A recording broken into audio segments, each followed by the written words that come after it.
but actually it hasn't been that long. It hasn't been as long as if we accidentally miss on Smith and I's Saturday game.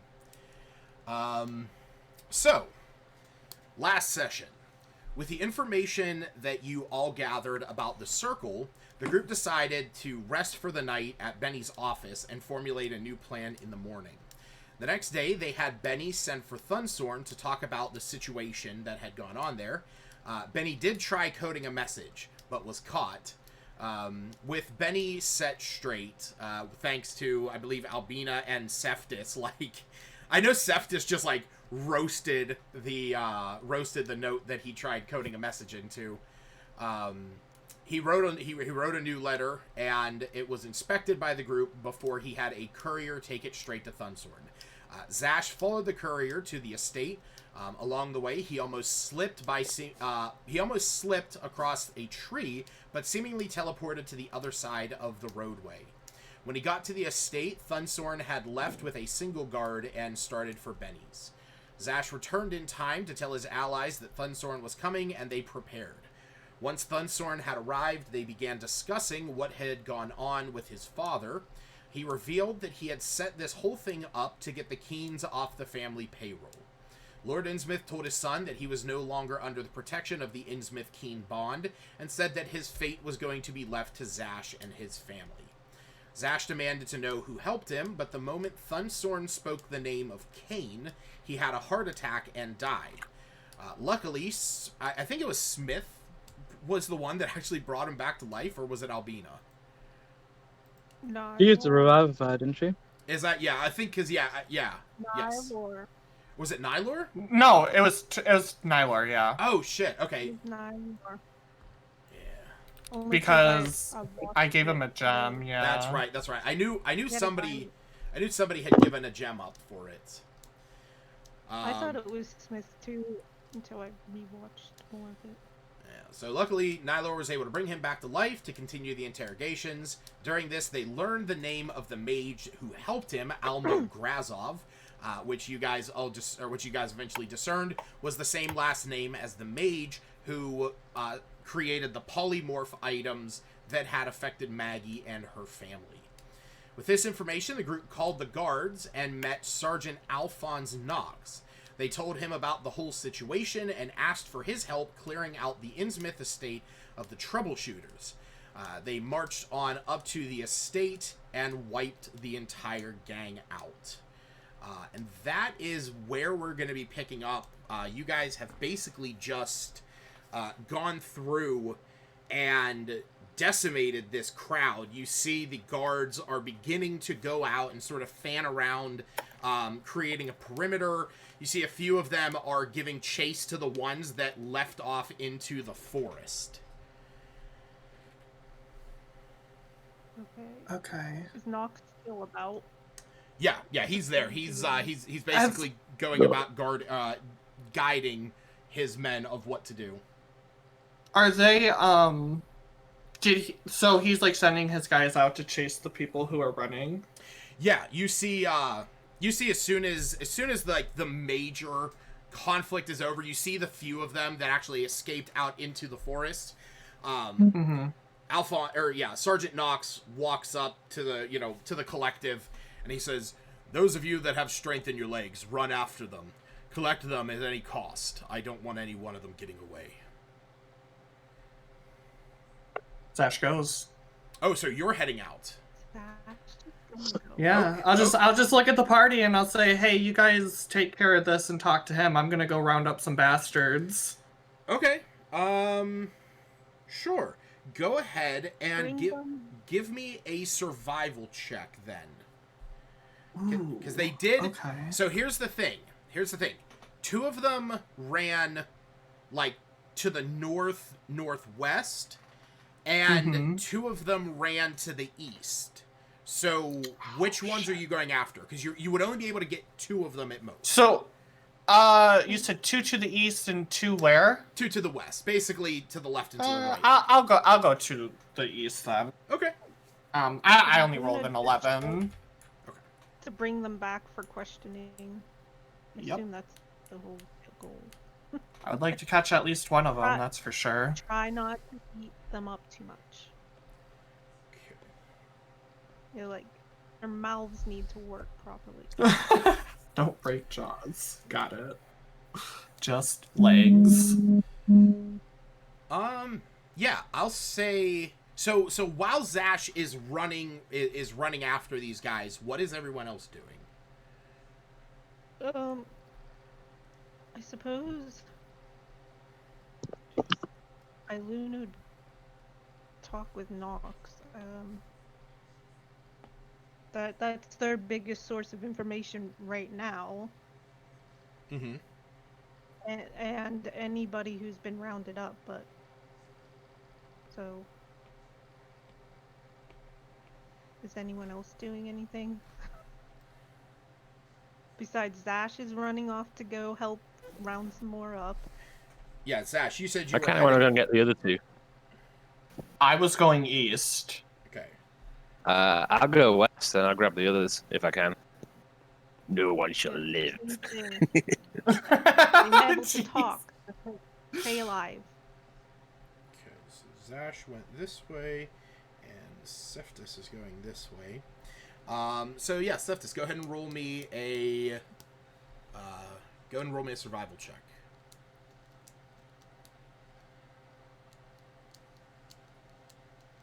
Ooh, not good. Okay. All right. So while those two are heading out, is what you said, Iluna, you wanted to talk to General Knox. And what are Nylor and Smith doing during this? So there's Just like a hanging whole out. bunch of dead bodies. Yeah. I'm just gonna go through them and see if they have any belongings. Okay. We may have already done that. I don't know. I'm like completely lost. I don't remember anything that happened. Yeah. Yeah, it was like we like pushed through the combat at the very last part. You guys, it was like a fireball erupting Earth, Zash going up, just punching people, Seftis. I think there was like an entanglement down too. Yep. There was. It was. They were doing some bare knuckle boxing, and you guys. Oh, ruined the I party. remember. Yep. What are you doing? In like the circular arena. Yeah. Yeah. Okay, I got it. What'd you say you were doing, bodies Smith? were looted, though. And I'm just hanging out. I kind of just wanted the guys who surrendered just to get away, but it's I'll just wait for the group to regroup, pretty much. Smith, can you roll me an intelligence saving throw?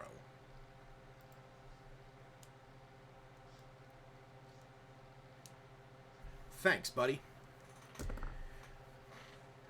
So, Iluna, what did you want to ask General Knox?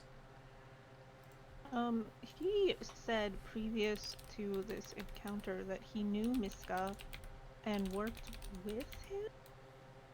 Yeah. He were guards together or something. As far as I gathered from watching it all through. So Miska and or Kane are our main, Thunstorm, he's been rounded up, so those two are the ones who have all the power and did what Thunstorm asked them to do. So, yeah, ask him what he knows about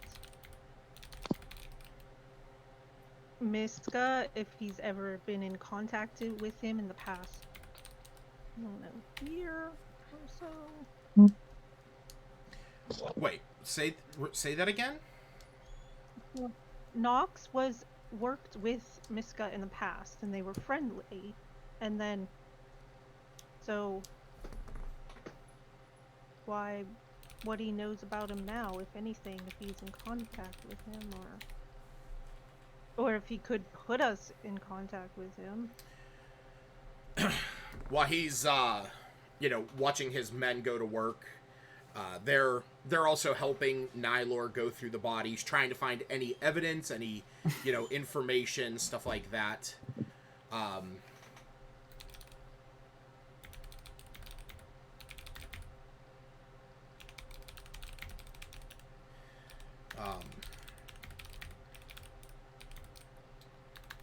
So yeah.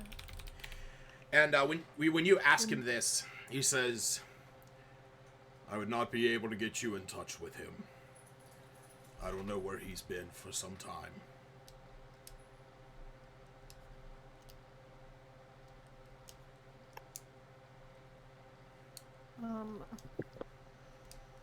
How long ago have you last spoken with him? I mean, if you were friendly or whatever, did you know he was creating these troubleshooters, or did he ever hint to want to create such a group before? He just The last time was him departing guard done with animosity, or did he just kind of leave? The last time I saw him was over 20 or so years ago. Oh. We have a storied history, but Well, you didn't hear whispers of him putting this troubleshooters group together? believe me, I've been aware that he's had influence in their movements. I've been aware of that for some time. But it's being able to do anything about it. He's sort of like at this point you notice that like something about his demeanor has changed. When you guys whenever you guys first talked to him and brought up the troubleshooters up here, he was fairly gung-ho about coming up here and putting an end to them. When you guys got there, he was very confident of himself in giving them the 2-second head start as he said, but you can see that something about him is sort of like nullifying.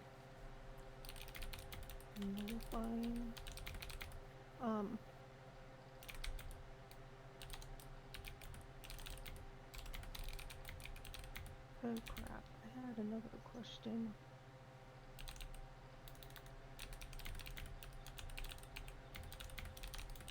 I don't remember. Oh.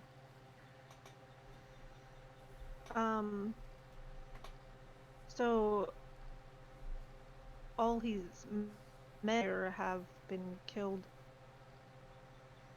I would imagine he's going to know fairly quickly what kind of, from what you knew from him in the past, will the city guard be able to handle the rest of the troubleshooters? That's if we're going to be allowed to go after him. Allowed? I thought you had a pretty high rank. Are you not influential?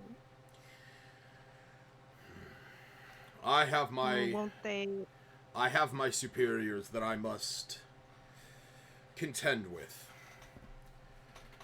General Sabine.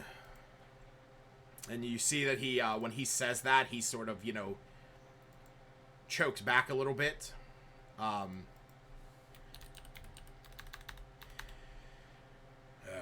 She's a feisty one. I'm not sure what her opinion of what I've done here is going to be.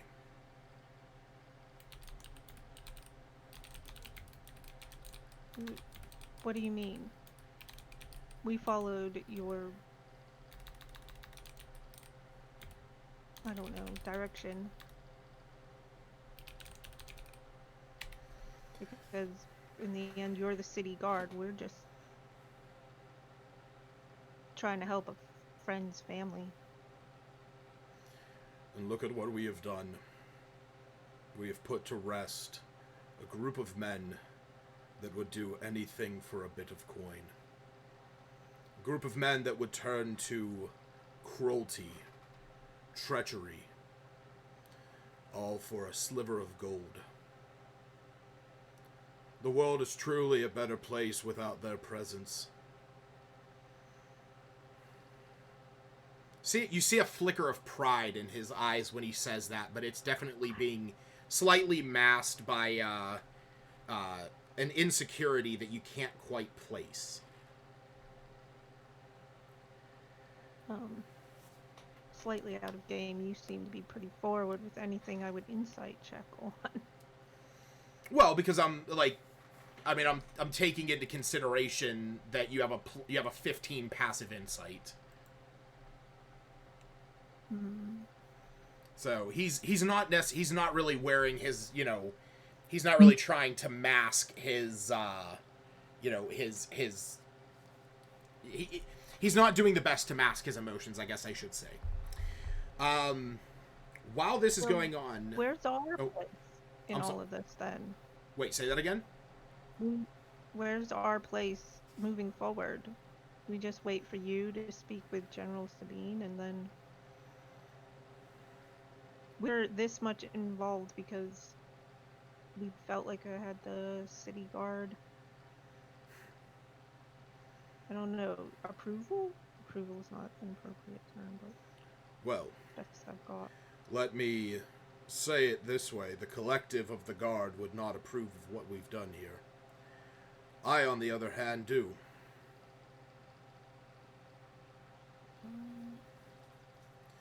It was too long we have gone with inaction in this matter. The troubleshooters and Miska, they will find their respite in death.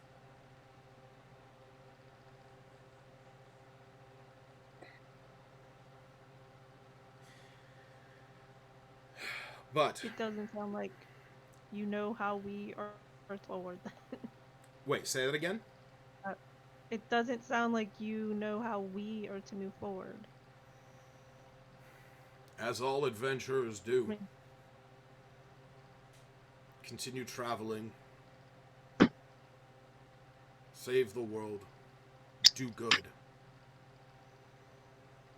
Rescue people. Pull them from situations that they cannot help themselves out of. Be heroes. And put an end to those who would turn on their friends and their people for a glint in the bottom of the bag. Would General Sabine want to see us or speak with us? I'm sure Or she should will we want to just speak to you in avoid that? time. Once she is aware of what has gone on here, I'm sure she will be quite interested in speaking with you.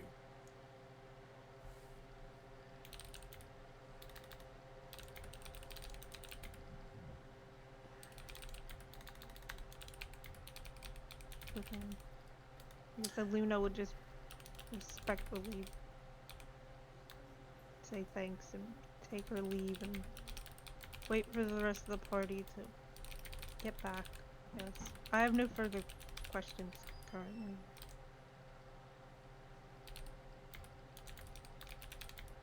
Alright. One second. So, Nylor, while Yes. you and the group are going over everything, there is they're on one of the guards that, or on one of the troubleshooters that you are looking over their body. You actually do find a note that seems to be addressed from Miska himself. Okay. What's it say? It says, Once the job with the Innsmouths is done, meet me at Moonstone Mask the night before the grand ball. Is that the meeting? You might be able to assume. Okay. Okay. Anything else of any importance? Nothing that you are able to find across any other bodies. It seemed the one that you pulled this from was wearing a little bit nicer armor. He may have been one of the, kind of like senior ranking members of the troubleshooters. Okay. I'm gonna walk over to the rest of the group. Where? Yeah, it said meet him there after the Innsmouth Did task they is say complete. a specific place? Meet Yeah, he at said a specific Moonstone Don't- Mask. place? the day before the grand ball. We have to go talk to Beauty and the Beast.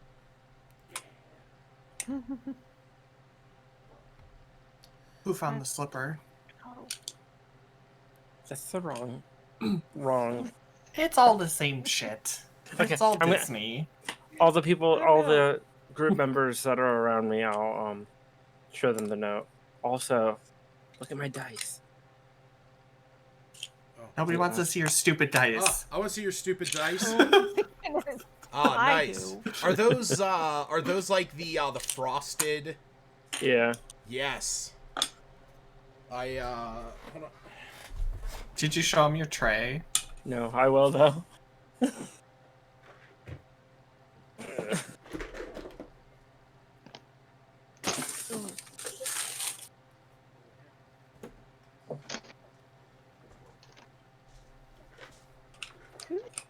Who's still at this state? Iluna, Smith, and Nylor, right?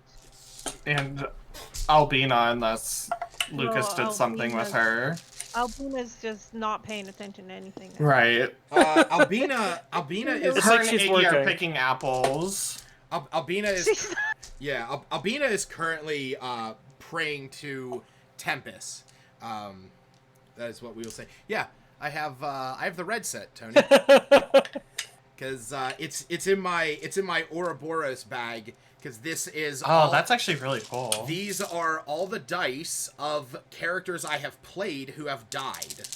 So this has my barbarian, my monk, my necromancer, and my sorcerer. You see I bought a wormwood Oh, dice tray though. Hell yeah, man, that's awesome. Yeah. It was only slightly worth the money. Yeah. And see, like you guys have all seen my mini, right? Mm-hmm. Your frog. Yeah. So I made sure I got a book that matches the skin. Yes, that's awesome. Yeah, I fully understand. I fully understand going to that extreme because when I played a necromancer, I bought this. Necromancy Volume 11. That's awesome. Because he was level 11, and it Does that have has- spell cards in it? No, it's a dice tray. Oh. That's So- cool. Oh, that's actually really And it cool. also That's has super, a super mirror cool. that you can use as a dry mirror. erase to keep track of like hit points and spell slots and stuff That's like awesome. What The the, druid- hell? the- That's so cool. The druid in our actually. group has like a little book that he has all his spells in it that. Yeah. in case he has to reference them so he doesn't have to use D&D Beyond. Oh yeah. Yeah. All right. So yes. So you are able to find that note on one of the guards' bodies. And we'll say Zash, as you trek after the two that you were following, with your, you said you before you said you had like an 11, I believe. Yes. Yeah. So you're following their tracks. They did not get that far. But you see that after a point, they do go off in different directions. You're able to follow one and get him. So when you do, like, he's maybe about 50 feet ahead of you, and you are easily faster than him. Okay. I'm just gonna call out to him. You better stop running, or I'm gonna beat the fuck out of you and drag you back. Okay. Roll me an intimidation check. Yes, sir. Ooh. Oh.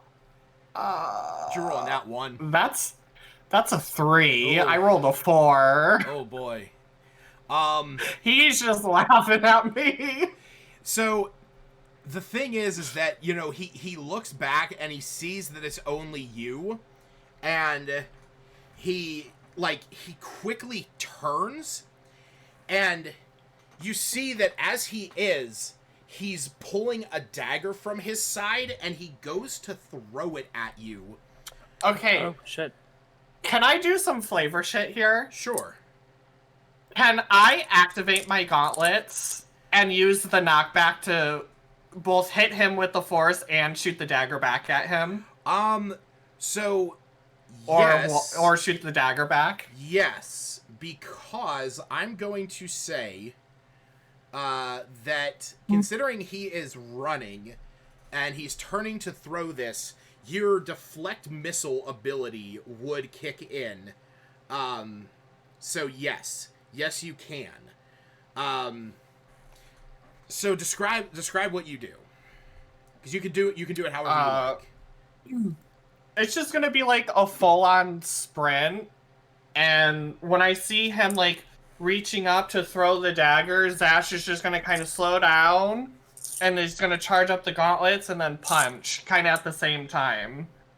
Okay. Like think of the scene where Korra is fighting Narlock Never saw in it. his. Oh my gosh! Okay. What? I've never seen that one. I need you to go watch it tonight. Yeah, you Cancel need to get your off. plans. It's actually such a good scene. But for the people who've watched it, Yeah. it's that. Yeah, I'll take your word for it. But yes, like I said, you are able to do it. You are able to do it however it is you wish. You do launch it back at him. It hits him in the chest, and from that he does stumble around a bit before falling to the ground. Okay. Just gonna walk up to him and just kind of disappointed dad and be like, "Why did you run? Why'd you try to throw a dagger at me, dude?" He looks up at you, and he says, "I'm gonna die anyway. What does it matter? At least I can give it a shot." Reach out my hand. Come on, you're not gonna die. God, it's like in your shoulder blade, dude. You're just gonna Man up. This isn't gonna kill me, but I know you are. You just murdered half of the men. Hey, I mean, maybe if you're not a shithead, I won't. Roll me a persuasion check, because you're not like actively like snarling down on this guy. Fuck me. 7. Dice, Joe. Seriously. Okay. So with that, he holds his hand up to grab at yours. He's gonna try to shank me. As he is doing this, he quickly pulls, and you know you're reaching down over. You sort of lose your balance just a little bit, and he pulls you down, and he uses that momentum to pull himself forward. But the moment he does, you see out of the corner of your eye a dark shadow move across the ground. And as he's going to run, he trips over it and lands face first right into a rock. Is he dead? He's not dead, but Okay. the moment that he hits, you do hear like an almost skull-splitting sound. Oh. And you hear just on the wind this, and I don't know if you could hear that, but it was like a tisk. No, it was like a whispered on the wind, like a tisk tisk tisk. Okay. I look around. Do I see anything? No, nobody's there. Okay. All right. Well, I'm gonna go check him out. Is he breathing? Yeah, he's breathing. It's just one of those, you know, he's just had his ass knocked to the ground and is. All right. Well, I'm gonna pull some rope out. Well, I'm gonna pat him down first and see if he has any other weapons on him. And if he does, I'm gonna take him. He has 3 more daggers. Okay. Oh my I'm gonna take the daggers away. Okay. And then I'm gonna pull some rope out, tie his feet up, throw it over my shoulder, and start dragging his ass back to the estate. Okay. Yeah, and we will say during this time, Cephas, you are booking it after these two, but unfortunately, you know, you're following their tracks, and they do split off in different directions. Unfortunately, the one that you follow, eventually you get to a point where you're heading west and up to the north. And the pathway that you're following eventually comes to a fairly steep drop-off down to like a rivered ravine. That you can see that this guy is like slowly climbing. Well, slowly, but you can see that he has like scurried on down this thing and is making his way down towards that river. Are you going to continue pursuit? No, can I try and shoot him with my crossbow? Sure.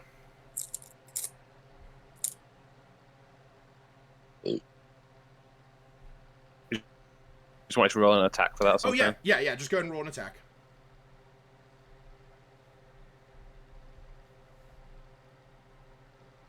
Oh, longbow, actually. I forgot I had one of those. Oh, nice. Oh, yeah. Nice roll. Where are you hitting him? Eye socket. Oh Well, my god. He's definitely like pressed up against this, like, you know, rock face as he's going down, and you're sort of aiming down at him. So you could hit him in the, you know, if you move over a little bit, you could maybe hit him in the leg, you could hit him in the arm. If you want to shoot him in the head, that's perfectly fine, if that's what you want to do. I want to shoot him in the head, yeah. Okay. I'm going for like a kill shot as soon as I'm not following him. Okay. Yeah. Go ahead and roll the damage.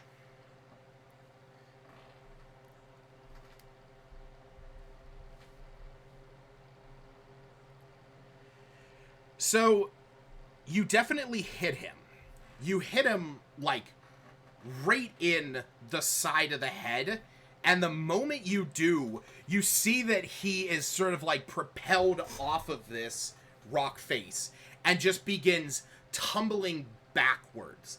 His screams begin to echo across this valley, until eventually he hits the water at the bottom, and from where he lands, you just see a crimson tide begin to flow downriver. If you know that you did not kill him, but he is dead by the time he reaches the bottom. Nice. Supposed to bring him back. How we question a dead person? Yeah, well, he didn't want to at this point. Anybody got speak with dead? Oh, that's amazing. Oh, I love it.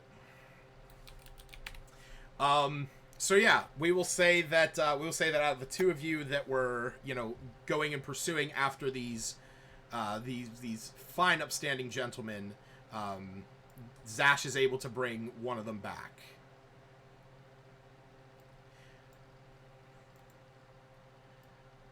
So what we will pick back up. Everyone has reconvened back at the estate. What? Hi, Kaylee. Tony says hi. Hi. She says hi, if you couldn't hear. I couldn't. But as you're all reconvening back at the estate, you see. I wanted to it never got to happen before.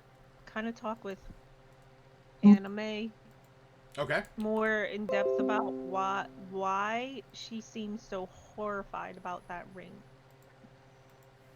Because that's like, I mean, we've been moving 1,000 miles an hour since, but that's not gone away from Iluna's mind. She wants to keep Anime safe and wants to know why. Yeah.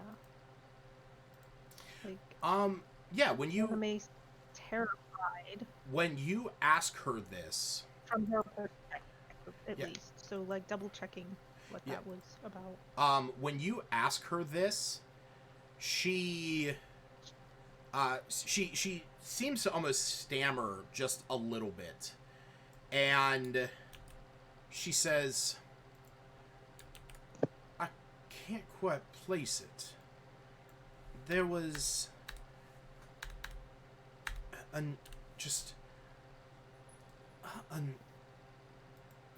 destructive magic about it. It felt like if I had looked in it, or if it had looked at me, I would be dead. Just, it was just evil."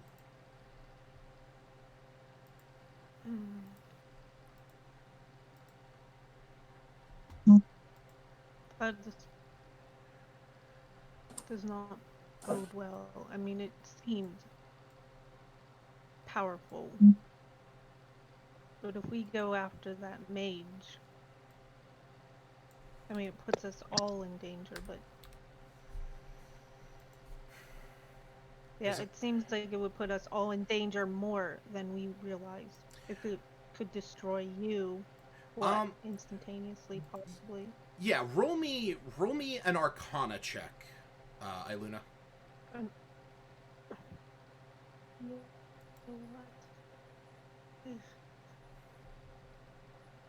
Oh, I got a good one. Yeah. So with what Smith had explained, and knowing what you know about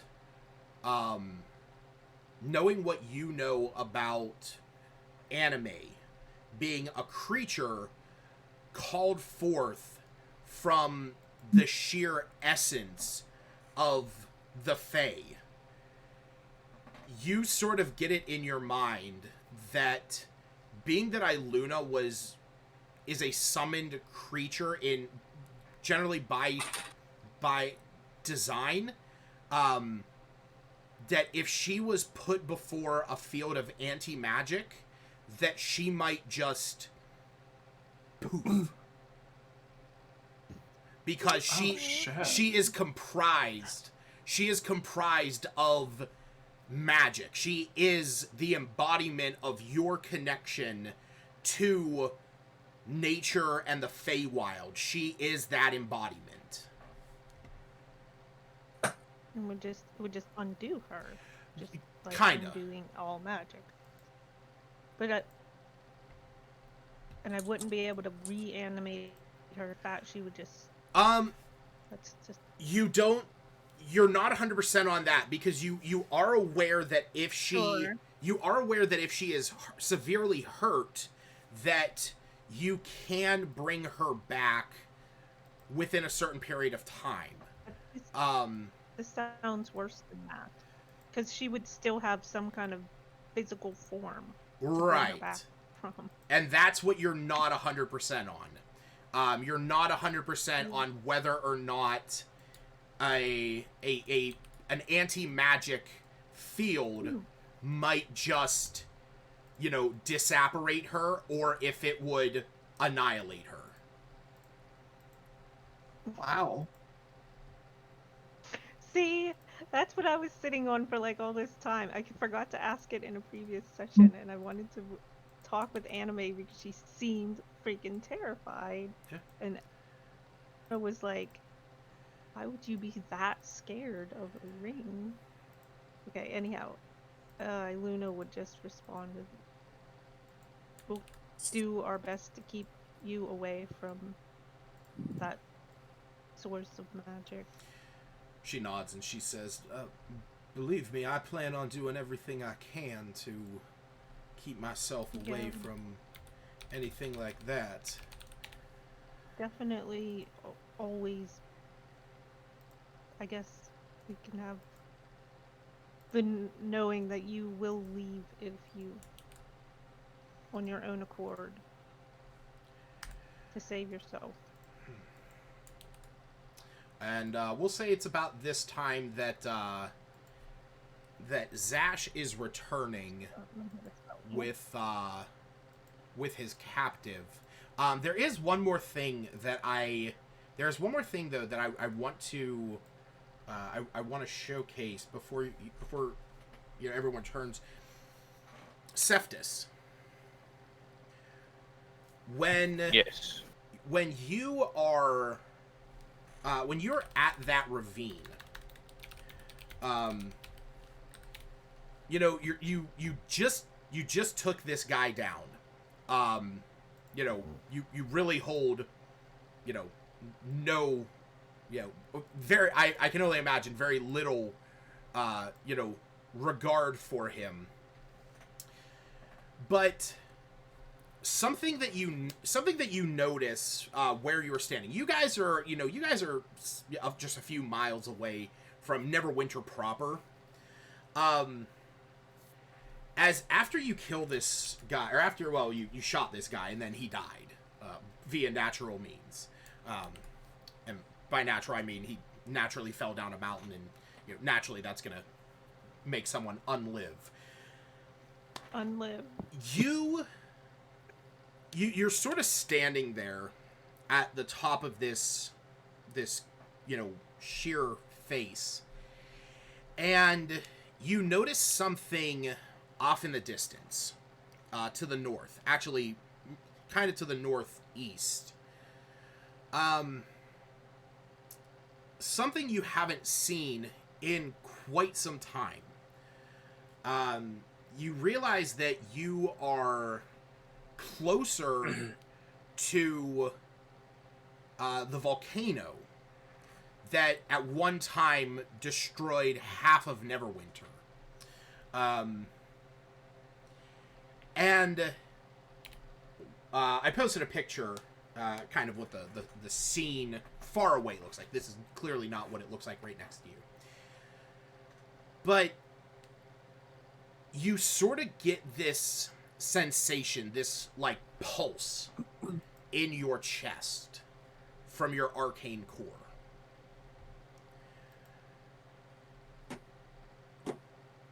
Huh. Is it a good pulse or a bad pulse? You're not really sure. You've never felt something like that before. But you feel almost a draw to that direction.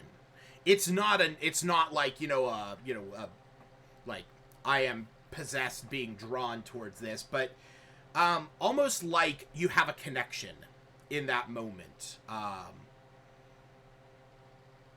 Yeah. And this is Cool. just Cephas? Yeah, this is just Cephas. This is like right after Okay. he Muck ducked. accidentally made a man lose his footing while he was climbing a sheer rock face, hundreds of feet above a raging torrent. Yeah, I can't wait to explain my dude to the party. For what it is worth, you do know that is Mount Hottenau. Hot now. I love that name. Yes. If there is any naming mechanic that I have ever loved, it is Dungeons and Dragons Mount Hottenau. It is hot now because it burned half of Neverwinter. That's funny.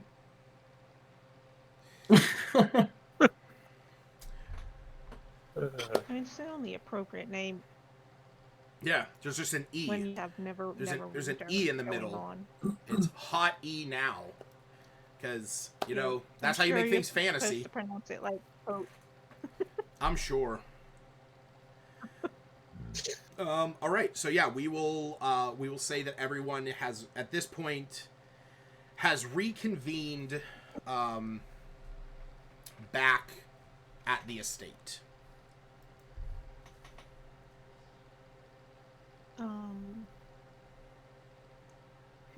Who shares what about their stories? Because Iluna would definitely update on how she tried to learn more about Miska, and that Nox. I don't know if any of you would want to speak with Nox, especially Zash, separately. I But might. Nox does seem like the city guard and or General Sabine may look poorly on this particular route we took, but he led us to take, I guess. Yeah, I mean, I'm just gonna shift all blame to him. So, but yeah, I'm just gonna walk up to the party, just dragging this guy, and I'm gonna look at Septus. You catch anybody? Yeah, that's. No, I didn't see anything, unfortunately. They just must have Okay. slipped me. Well, I got this dude, so we're in luck. Good job, Zash. He still has Kept his him alive. the dagger in his chest, by the way. Oh god. I mean, I never removed it. take it out; it'll bleed out. Yeah, you're Right, you're right. saving him. Right. Anyhow, That's using Be your like, do brain. you share anything about what happened with the shadow yet, or is Zash still kind of oblivious to these not clues? I'm pretty sure Zash is just like losing his mind. He's gonna be needing to be committed soon. I mean, he 5150 briefly me. mentioned to Iluna something like a phase step happened and that kind of. So the teleport, yes. Seeing the shadows, the way I'm interpreting it as for Zash is he's quite literally losing his shit. Just because of all the He's stuff not that's happened to him in such a short amount of time. He kind of thinks like he's just losing his mind a bit. And I presume Septus does not mention his. Nope. Little. Nope, he didn't see itty-bitty- nobody. I didn't No, see I mean nobody. the whole, the core slash. The core thing, volcano, no, probably not detailing that as yet. I'm just making sure the stuff that he. That's why I'm asking. What do we? What do you know? What don't you know? Yeah. Just Sorry, go ahead. Luna would share a little bit of how Anime feels like she would probably just disappear if we encounter the anti-magic of that ring again. And we're Well, working, I mean, she is a she magical and I are creature. working to allow her to just take her own direction. She felt the need, I think. I don't know. If we encounter the anti-magic, she may not stay with us. I mean, yeah, it's understandable. I mean, she's a magic creature, so it would make sense. I'm gonna show Chef Septus and Zash the note that I found on the body. I forget what the note said. Did you post it? No. Oh, yeah, sorry. Yeah, I don't remember what the note says. My bad. I wrote it That's okay. down and I've lost it already.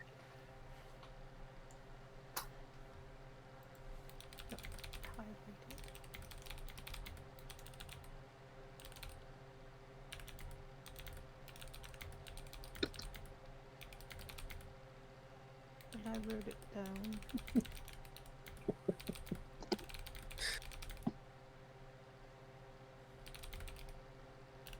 There you go. Once the job with the Innsmouth is done, meet me at the Moonstone Mask the night before the ball. I'll just look at Nylor and Cephas and say, huh, well, I guess we know what our next step is. Maybe we should go scout it out first. Maybe, maybe we can, like, set up a trap or something. Would I, like, the area? Would I know about... Has any of us heard of the Moonstone Mask, including Nox? Or do we not share this note with Nox?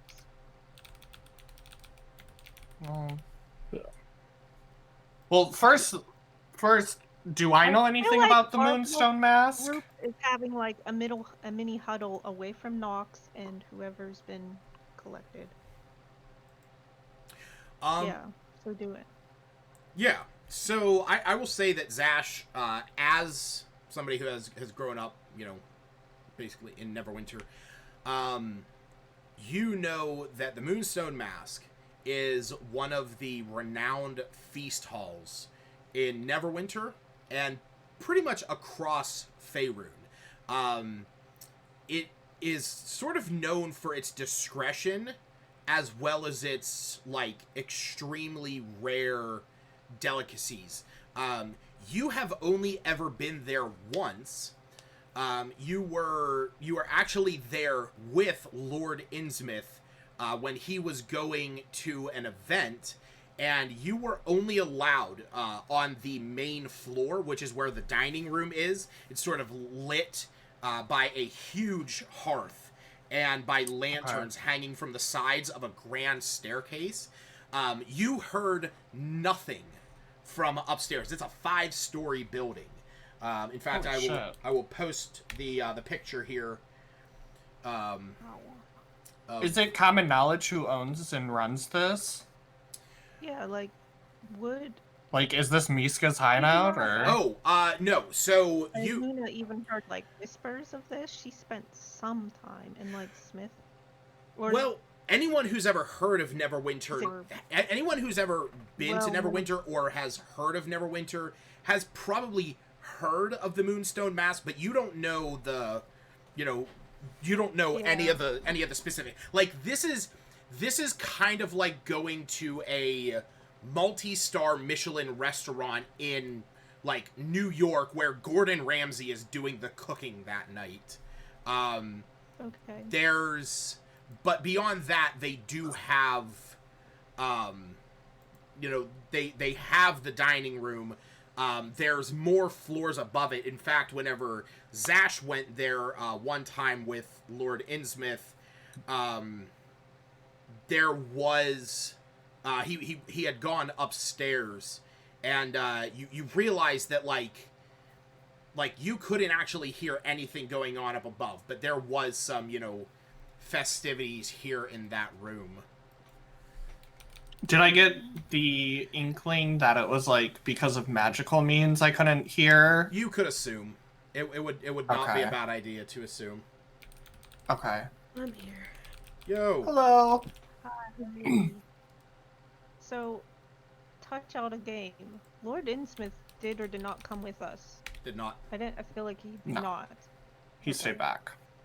It was us and then the city guard, and that's and Knox, yeah. Sergeant Knox.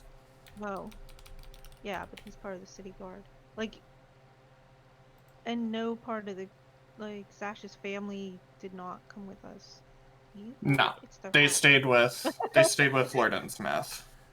They asked if I wanted them to come, and I said no, because we had the city guard coming with us. That's that they're all at Benny's, just like waiting. I don't know if they went with Thunsorn or not. So if I'm not mistaken, your parents were, you guys had left with General Knox, or you guys had left with Sergeant Knox to go and do this deed. Lord Innsmouth stayed behind with your parents at Benny's office. Okay. So, because Thunsorn was taken away to jail. Right. Okay. I mean, Is my- that's technically their home. Is my roped up guy still knocked out? Yeah, he's still out. Okay. You imagine it might have something I to do with the don't- fact that he was conked on the head, and Right. also has lost an okay amount of blood. Not enough to be, fatal, but you definitely left a trail. It'll scab. Yeah. I think I was talking to Cephas and Nylor about scouting out the place, the Moonstone Mask. So I just re-clarify, I don't know who owns or runs this place. Roll me a history check. That's gonna be a hell of a check. Well, I rolled a 5, so I probably Nope. don't need it. Okay. Balls. God, I was thinking, like, Okay, but maybe we could go Are we- talk to whoever owns or runs the place, or maybe, like, the doorman. I feel like I'd have to get Lord Innsmouth to go, just to try to pull information and see why the troubleshooters are meeting here. is the next... So we are keeping this from Nox. We are not asking him what... I have no idea. I haven't really got to that far yet. Well, I mean, like, Nox is over there. I mean, it's up he to you would guys. know more. Do you guys want to scout this place out? Like, what do you guys want to do with this information? I think we should. Well, we don't know I when think the ball is. Lord Innsmouth... Yeah, we do. Do we know what? We don't know We're the just time. assuming that the ball is the meaning. Well, yeah. I mean, I think that's. I think that's pretty easy to piece together. Can't. I Maybe mean, I mean, it's this grand event where they're having all of these, renowned people coming. So and he said the day before, and it's still 2 days away. More than 2 Yeah, days it would away. be- yeah. So tomorrow. So, do you want to go scout it out a day ahead of time, which is like right now? I mean, we could. I mean, I don't really remember the last time we took a rest because I have a lot of spell slots gone. And I'm not going to lie, I'm like looking at the other video, and I streamed it on April 11th. So it's been almost a month. And like, yeah, like my memory of it is completely gone. Like I don't remember. Well, I mean, what we did. I don't think we're really gonna be fighting anybody, honestly. I think we just. I don't know. I mean, so I have an idea of the building, but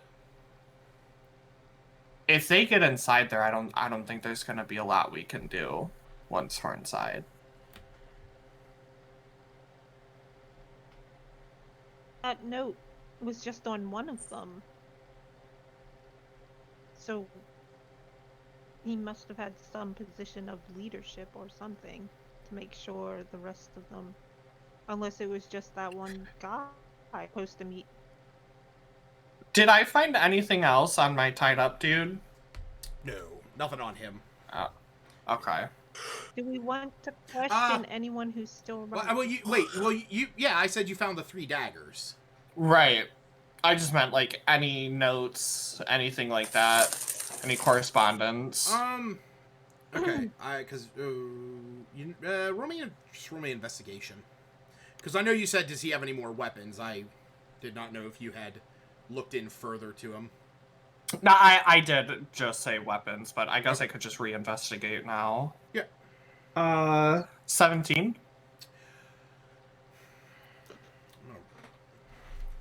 I'm gonna roll a D2 real fast just because I.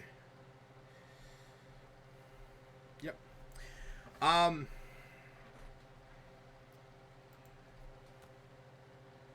You find a note. As you open it up, you actually see it in his breast pocket. A little bit of his blood has stained the corner, but you see 3 stick figures there. There's like 2 big ones and like a little one, and it says on there, Good luck at your new job. It's like written in childish handwriting. It says, good luck at your new job. Mommy and I are so proud of you. Love, Tanya. Oh, Tanya, It of is course. a specific name. All that, it just makes me think of Tanya Harding. Oh, God. Well, whoever wrote this note has not murdered or has not attacked somebody with a ice skate. My knees are in danger. Just as a quick recap for Hannah, real fast. Basically, after the desolation of the troubleshooters, the group went about various tasks. Zash and Seftis ran after the few guys that tried to escape. Zash was able to get one of them. That's the one that he just found a note on his person. Unfortunately, Seftis was not able to reclaim one of his targets, but he did find him trying to scale down a cliff face where Seftis shot him with a longbow. It didn't kill him, but the fall definitely did. And Technically not a murderer. no, he's not a murderer. He's, the rocks are. The rocks killed a man. And that was whenever he sort of... Yeah, that was whenever he sort of looked up to the north and he saw Mount Hotenow, the picture that I posted earlier in the feed, and he sort of felt like a ping almost, like a draw to it in a sense. While this was all going on, Nylor was looking over the bodies of the fallen troubleshooters, and on one of the bodies, he found a note saying he found a note from Miska saying. Once the job at the Innsmouths is done, meet me at the Moonstone Mask the night before the ball. And the Moonstone Mask, as those who are familiar with Neverwinter, is a kind of ritzier feast hall in Neverwinter. And that's pretty much where we're at. Zash has brought the body... Well, he's brought his captive back, and has just found the note in his breast pocket. Saying, good luck at work. We're so proud of you. So, Nice. Currently, did the city guard round up any of the troubleshooters? Because I thought about 8 of them got away. Did they not get any of them? Only 4 of them got away. Mm-hmm. Previously, there was 8. There were 8 that tried to escape. Okay, then what Yeah, happened to the other? The archers sniped them. They killed them. Yeah. They were... So there's one person to question out of all of them. Out of the 3 that actually survived getting out of there... out of the 4 that actually escaped the massacre, one has been brought back. And he has a note from his young daughter, Tanya, that says, I love you, Daddy. You are my only father. And it would be a tragedy if you had befall any injury. It's an essay. Yes. 3 pages long. She's a very talented young girl, and you imagine that the death of her father might scar her enough to make her withdraw into herself, forever locking away her talents. Well, Your talents. guess I'm just gonna have to go kill Tanya so that she doesn't get revenge on me. Lucas, I stealth away from the group. Revenge orphans! Murder the children! He's still alive. Cue the Star Wars music. Bum, bum, bum. Where's Anakin? Yeah. Did you share this child written note with anyone? Is Iluna feeling guilty or is she clueless? If I'm being completely honest, Zash would look at it and then just put it back. Like, he wouldn't really think twice about it. Like, people have kids, but it doesn't stop them from doing shitty things, so... Yeah. Like, odds are he lied to his daughter about what he was going to do anyways. I think I'm partial to just turn this guy over to Nox and let him question him and then just touch base with Nox again at a later date. And then maybe go spy on this meeting at the Moonstone Mask. How are we 'Cause, gonna like- get in there though? Well, one of I us mean, can if- turn into a spider, For- and I have an idea of the layout, and I could probably use my Insmith connections to pull an invite into the place. As you, so looking at the map real fast, you will notice that Moonstone Mask is like the most western, on this map. It's the far north. It's the very top of it. But you see that it's like a small little On the island. Yeah. Okay. Wait, it's really on an island like the image? I thought you Yes. just kind of. No, that I is was gonna Moonstone. ask that, and then the picture- it skipped my. The picture that I posted in the feed is Moonstone Mask from the video game Neverwinter. Isn't the library up there in the northwestern corner? In the northwest Where corner? my sister's No, at? that is the House of Knowledge. That is like to the center of Okay. of Neverwinter. So we could go back, talk to her, see what she found out about the thing I totally remember that I sent her to there to get information about. Yup. And then we could go up to the Moonstone Mask and do a little spying. The Harpers, if they are trustworthy, the Egg, how to manage and destroy, the Black Egg Cult, what she can learn about them, and what she can find out about the meeting in Neverwinter. Okay. I should totally write that down. Do you have that type? Can you copy paste that to me, Lucas? Yes. Please and thank you. Did I? I thought she was learning more about teleportation, but no, she didn't know anything about. You guys have We not didn't No, even wait. know any. Yeah. Yeah. We saw the circle, but you didn't talk to her about the circle in the basement. No. Oh, that works too. Okay. Yeah, I mean, she might have information on just teleportation circles in general, Highly likely. or be able to get it easily. Ow. I'm gonna, Finger. depending on what you guys want to do, though, I do want to talk to Nox real quick too. Are you guys cool with me giving him this guy to interrogate?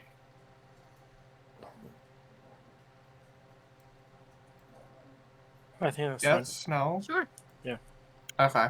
Yeah. Yeah, I don't. Alright, well, I'm gonna pick the rope back up and drag him on over to wherever Nox is at. Yep, you see that he's starting to collect the bodies. He's getting the carts that the Innsmiths use more for moving rocks and material and stuff like that.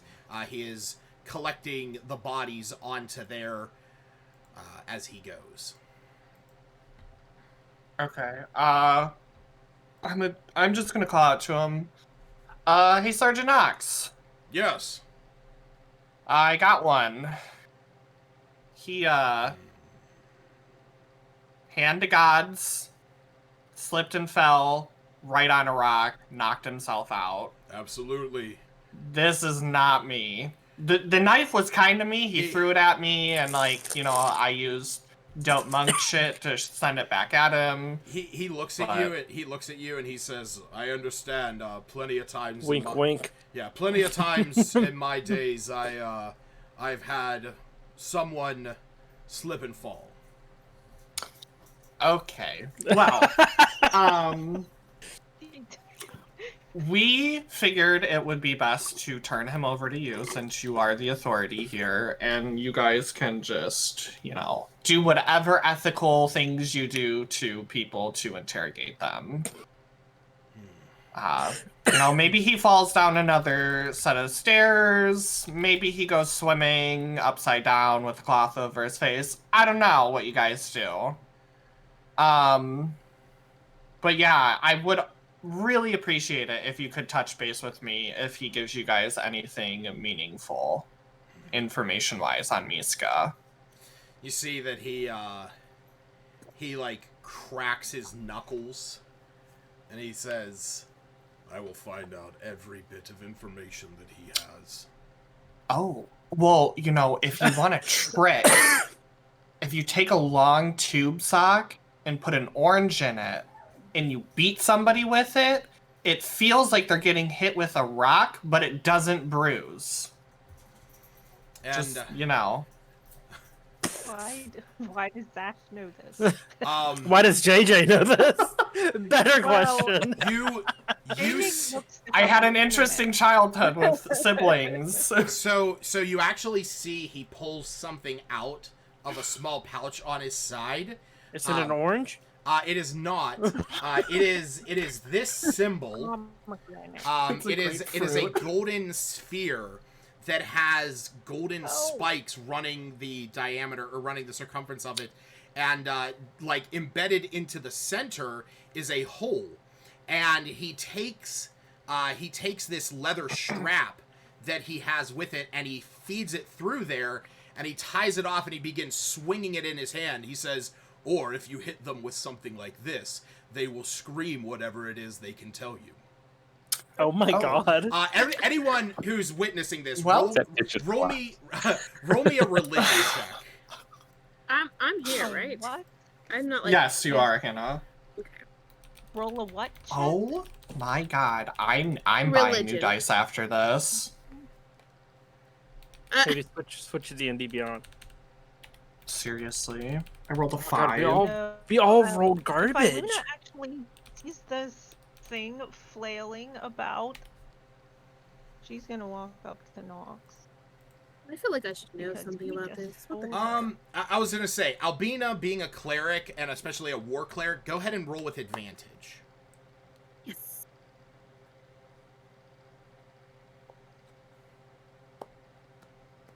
Better. Okay. So Albina, you recognize this as the symbol of a monitor. He is the so a monitor is the deity of order, the sun, law, and time. The main thing that you know about a monitor is that he's known as the harsh but fair deity. He is often revered by he's often revered by, you know, rulers and soldiers. And you have heard that the knights of a monitor are, while they are just in their actions, there has been known to be cases of knights and paladins and clerics of a monitor that have exercised gross amounts of or gross abuses of power. Doesn't sound familiar at all. And I express that to the group. Do I get the sense that this is like a religious symbol? Oh yeah, no, this is the religious symbol from what Albina says. Yeah, Smith, you recognize this, but something seeing General Knox standing there, like spinning this almost in a menacing way, looking down at this guy. Oh my god. There is something frighteningly familiar about that scene. Almost as if you have seen that before.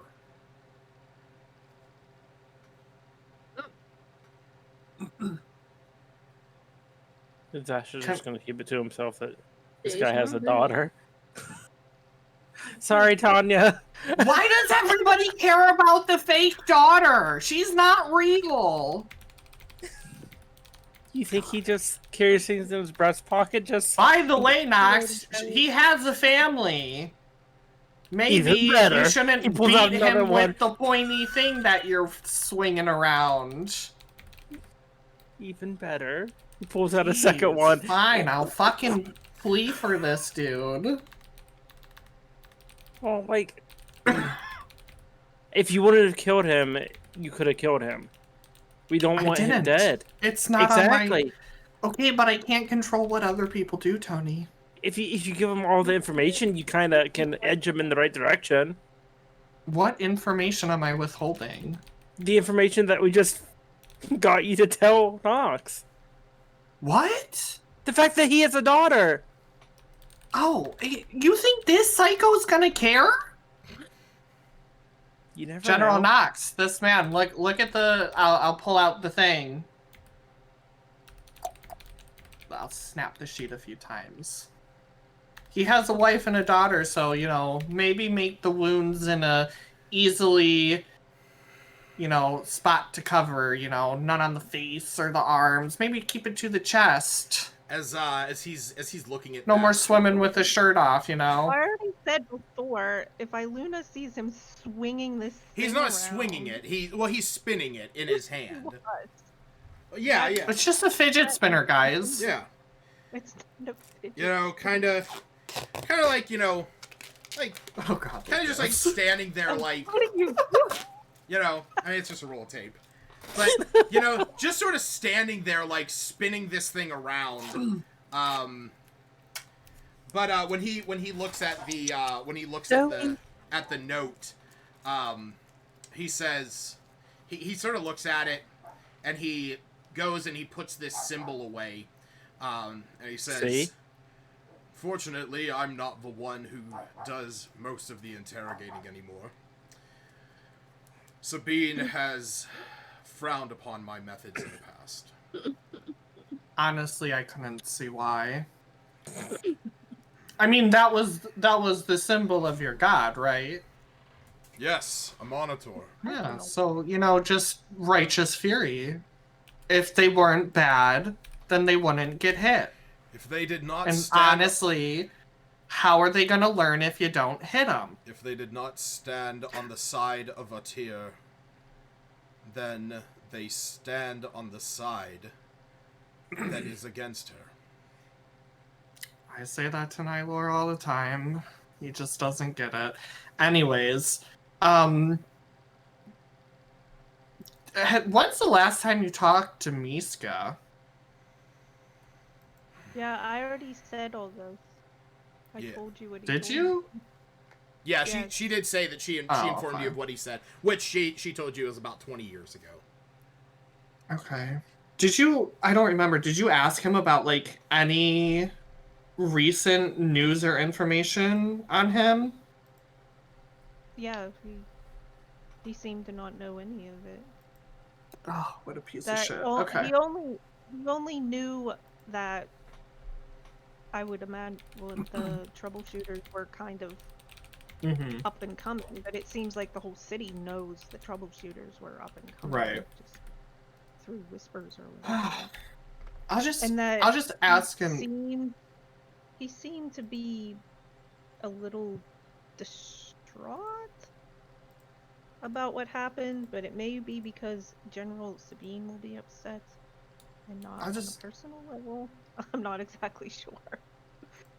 Sergeant Knox, do you have any ideas who are the troubleshooters' backers? Isn't it Kane? I feel like they I'm are not being sure backed what by you're asking. like in order for them to get a foothold in the city the way that they have. Mhm. You know, we know they've been getting help from the mage and a little bit from Castino, but is there anybody else? Not Castino, Kane. Kane. Isn't that... Oh, what's their last name? Did I mess up their last name again? No, Kane. Some- Castino is the one who runs the casino. Kane is his. Isn't brother. that his brother? Kane is his Right. brother. I thought their last name was Castino. Nope. Glenathan. No, it's Oh, okay. Yeah, that's just my mistake. Okay, my bad. Okay. But yeah, do you think you could reach out to me if you guys find anything important from this guy here? If I am able to get a hold of you, yes. You can just send whatever correspondence to the Innsmouth estate here, and they should be able to reach me from there. What I mean is, when this man is returned, when this man is taken back to Neverwinter, and I report into General Sabine, after what I have done here today, I might not be with the guard much longer. Well, if you knew this action was inappropriate, why would you lead us to it? Righteous justice. And he sort of looks at all of you. He says, "It is only those who act in what they think is right that can change this world. Too often, those around sit on their hands with bureaucracy in the way. If you have to send every single person to trial, then you will never have true justice." And he sort of turns back and he looks at all the guys on the cart. He says, "Their greedy ways, led by one of the greediest men that I have ever known. No longer will their hands be able to grip the coin it is that they seek so badly. But it is ours." And he sort of looks around at all of his men. He says, "It is our hands that are the ones to move on. Our hands that are clean of the greed, but have brought justice to those that seek the downfall of civilized society."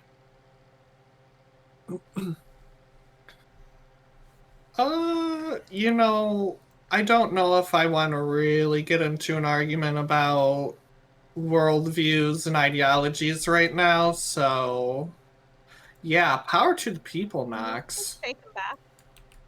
Huh?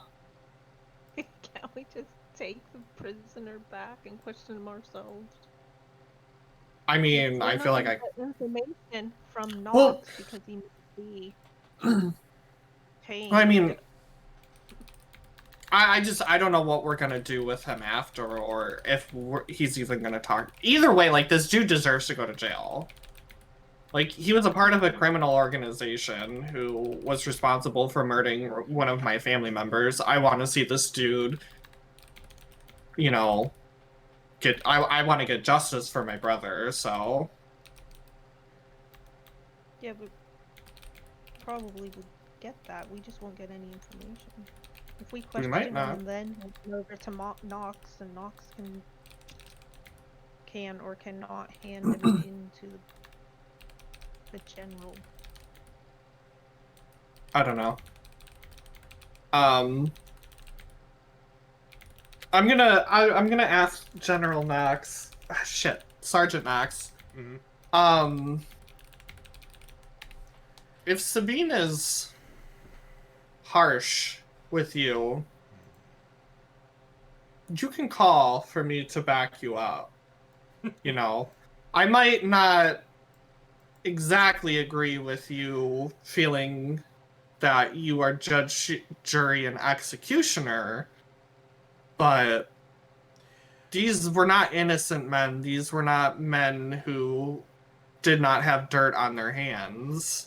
Did you guys at all mention to him that you were going to the meeting? I don't think you did. Yeah, okay. No. I did not think you did. Not yet. Okay, that's fine. If you would have, that might have changed a comment. Oh, wait.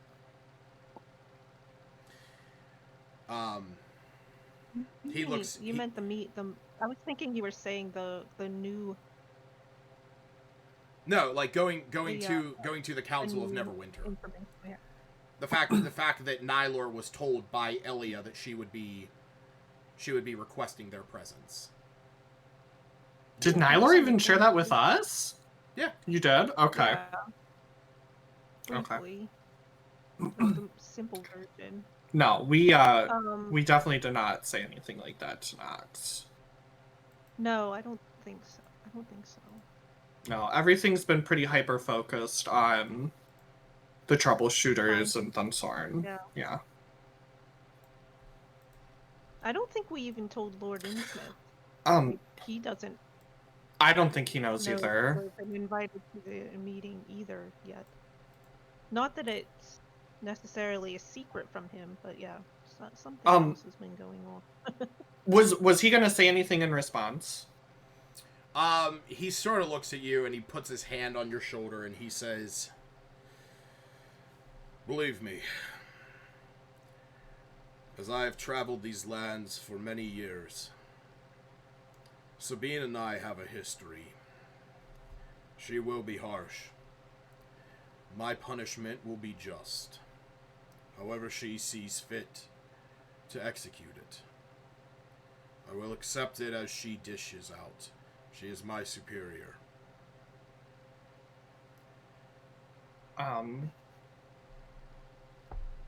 Well, it's good you have a positive attitude. I don't know. I'm just gonna reach out the opposite hand and to shake his hand and wish him good luck. Oh yeah, he has like this massive, Yeah. gargantuan hand compared to yours. As I'm walking away, I'm gonna turn around. One last thing. Do you have any connections at the Moonstone Mask?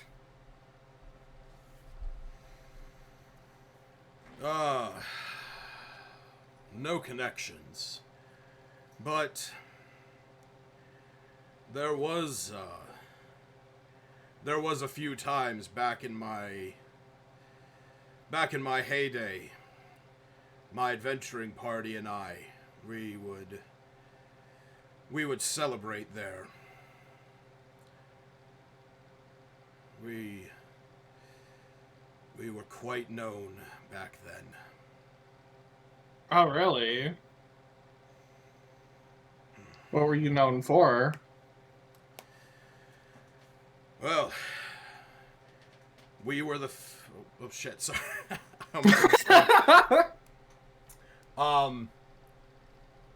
Shit. Hold on.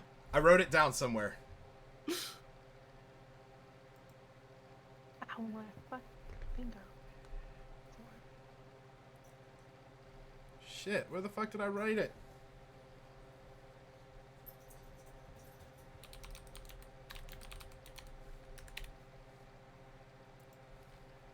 Oh my god, I hate this. I have like a 1,000 notes in here.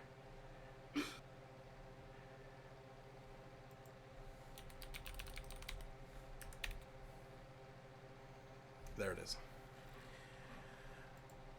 Sorry. What did you ask? I think I asked what he was known for Oh yes. back in his heyday. He sort of stands proud, and he says, "Well,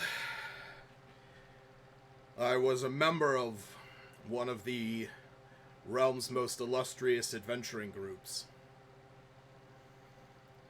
The adventures we went on. I'm sure you have heard of us in tale. The Stalwart Six." He sort of chuckles and says, "It was always fun." As and so he sort of chuckles as he begins to go over and grab one of the carts and sort of adjust it as he begins to prepare to start moving one of the carts, and he sort of laughs and he says, "The funny thing was, while we were known as the Stalwart Six, there was only 5 of us. We could never figure out why we called ourselves the Stalwart Six, but the Stalwart Five just didn't have the same ring to it." LOL. Makes total sense. No, I don't know what I can say anything. Honestly, Nox, I know what you mean, buddy. We're the Phandalin Five, but there's like, not 5 of us, so. Anyways, good luck. Good luck with General Sabine. Yes. And good luck with this one. Make sure he gets home to Tanya if you can. I kind of want to ask if we know anything of the Stalwart Six. But I feel like that's going to be a no. Anyone that They were illustrious or renowned. anyone that wants to make a history check, you are more than welcome.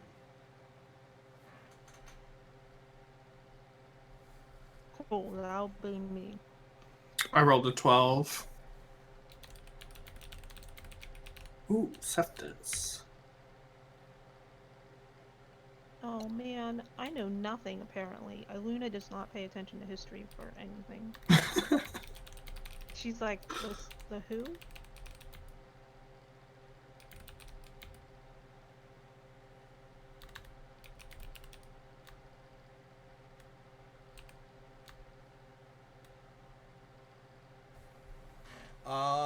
Waiting on Smith as well for Smith's history check. Okay. So, Iluna, unfortunately, the name is kind of familiar, but you can't really place it. Same for you, Nylor. Isn't really anything that you can discern much of the details. What did you get, Zash? 12. Okay. Me too. Yeah, Albina and Zash, you guys have heard of the Stalwart Six.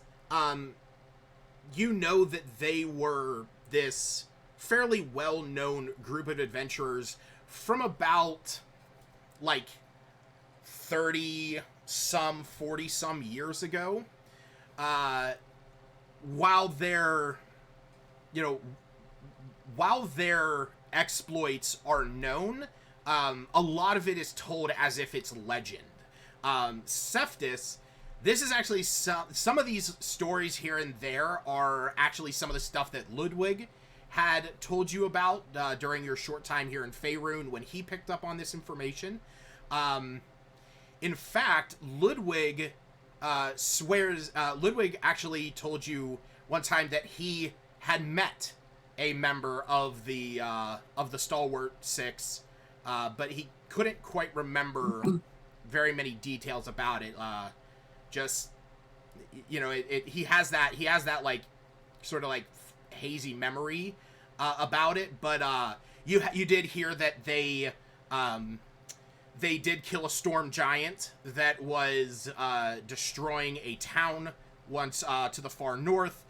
They were actually also the ones who killed a red dragon to the far south near Kalimshan that was wreaking havoc, almost glassing the area. Smith, when you hear Stalwart Six, you've definitely heard of their exploits. As somebody who has been around a lot of the civilized world for, his 140, 50 some odd years, within the past, ever since they were a thing, but something is off. The name is so familiar. You have heard these stories, but it feels like there's more to it than that. When he said Stalwart Six, it's almost as if you, as he says this, he sort of chuckles. Sergeant Knox chuckles and he says,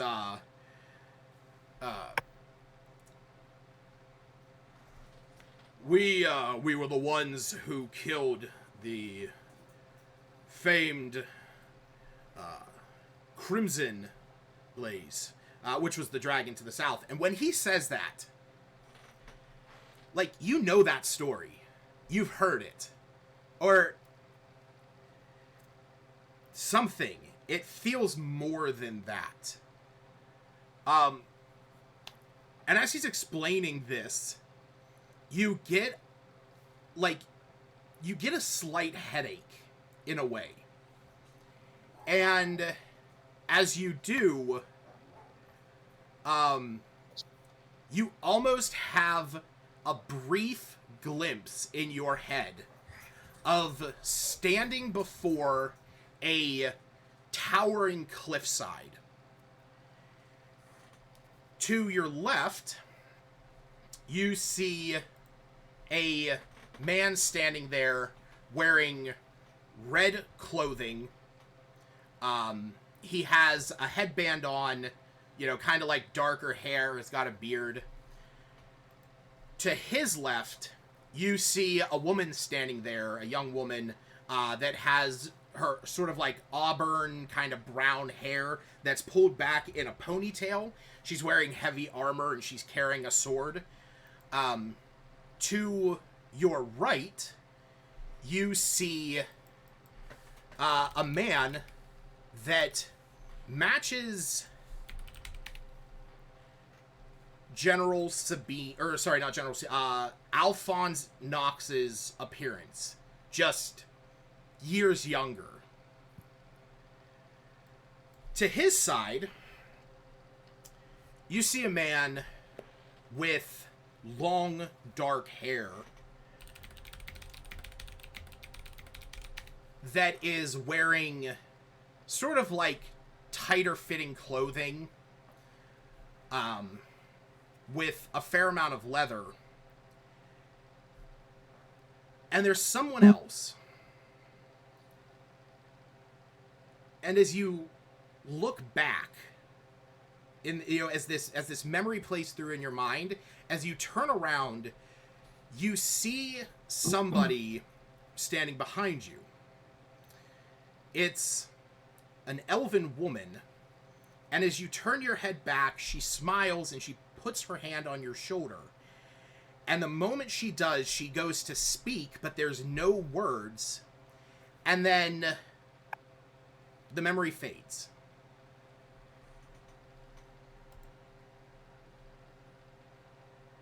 Jesus. Wow. I don't imagine he shares this lengthy memory though.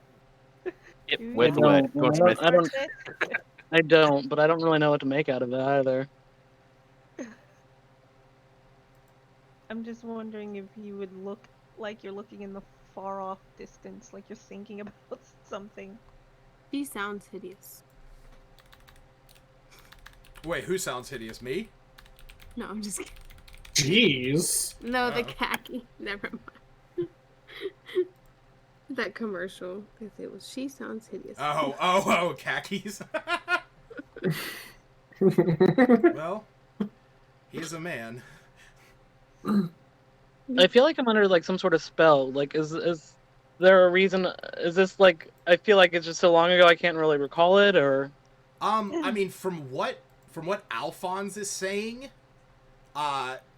he's only recalling it from like a handful, like 20, 30 years ago. In Elven time, that's barely anything. Nothing. A week. Nothing. So it's probably 2 or 3. It doesn't seem as long. So that's what I was kind of asking. Does Smith look like he's like lost in thought in a way that we would say, "Hey, what's going 10,000 on?" yard Would stare. Albina, who knows him Yeah. more, notice something?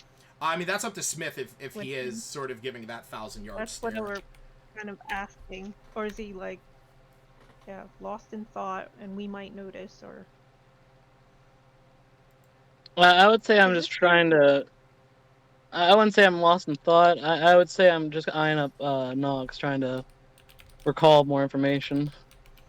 Toss him out. Yeah. would you ask him about what you think you are remembering.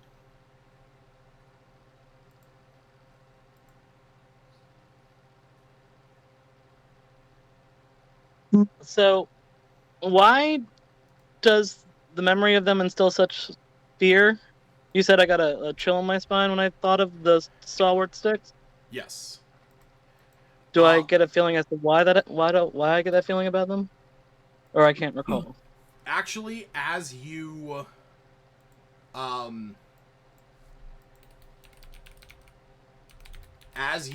are having that memory, it's the moment of turning around and seeing that elf behind you as she put her hand on your shoulder feels like it's that moment that something happened that you can't quite place it, what happened after that.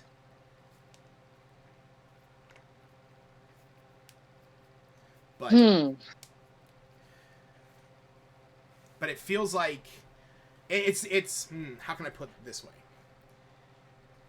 As you're trying to remember more about it, it's almost as if something is like, it's almost as if something is trying to impede you remembering. Am I familiar with spells that do that? You know that there are like abjuration spells that can stop people from reading your minds. There's divination that can draw information.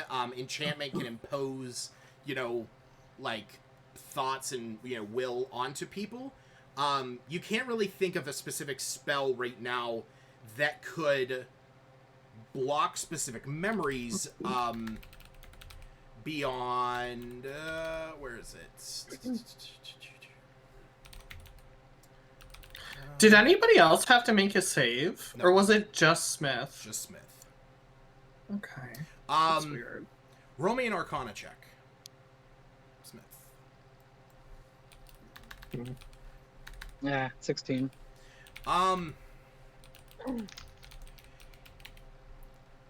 You're almost positive that there are spells out there like that, but it's not your wheelhouse.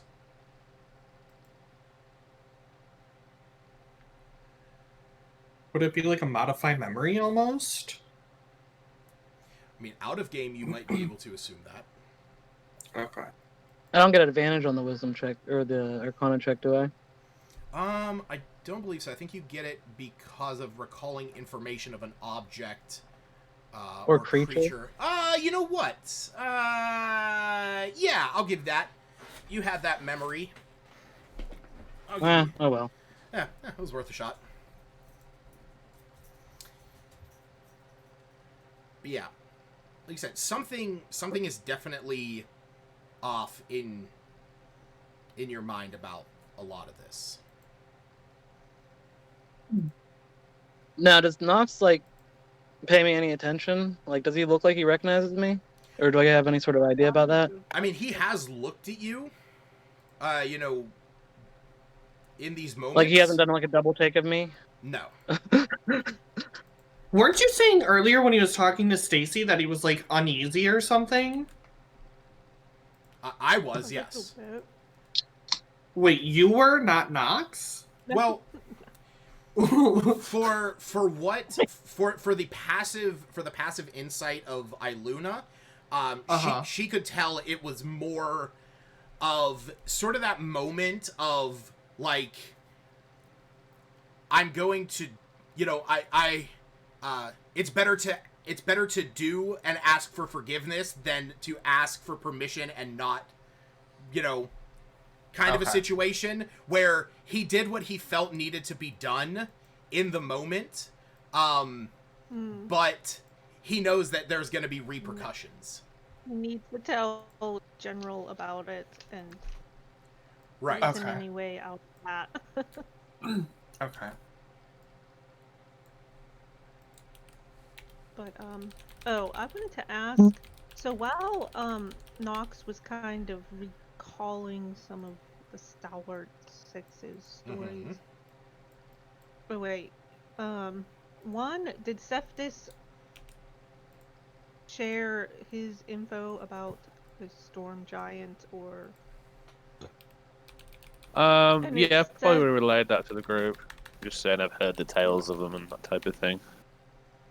and But that I'll probably leave out the bit about Ludwig. Oh, fair enough. And that Nox mentioned the name of the name of the dragon directly while Smith was recalling his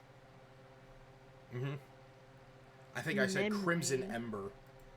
If I didn't, it is what it is now. Oh, You did say that. Oh, did you? Did he? I have another Crimson- draconic name. Crimson Blaze. Crimson Blaze. Okay, But- cool. Yeah, we'll go Crimson Blaze. Okay. Yeah, because there's Cryovane, and then the red dragon that you guys have already, or technically the red dragon that you guys have Oh. seen, because it was Shaylin. That one has another name, and it's not this. Okay, Honestly, I love how Well, Michelle then I- just created a new dragon and then had to stop playing for us to deal Yep. with. Hey, thanks. No, Iluna might say, "Wait, you've taken out a dragon." We did it one time, back in our younger days. Okay. So, How did what that- what was the age of the dragon? Yeah. Could what not are tell hints you. and tips? You don't know if it was like an adult or an elder or... It was big. Did it have eggs? I do not remember. I don't believe so. You do How did- not remember. How did you go about killing it? You killed one dragon. Yes. Well, it was not easy. You see that he, sort of gets this memory about him, and he says, we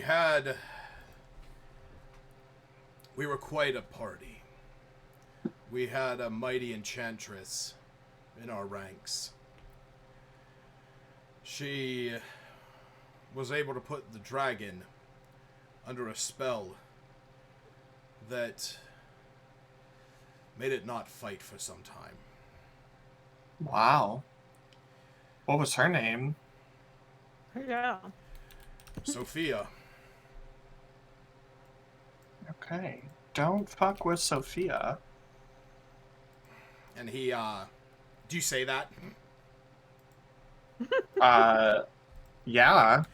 He sort of, looks forlorn at that comment. And, he says, unfortunately, Sophia is no longer with us. Wow. What happened to her? Depending on who you ask. and back another adventurer, that type of question. Otherwise, it's just seriously impolite. He says, depending on who you ask, changes what we know.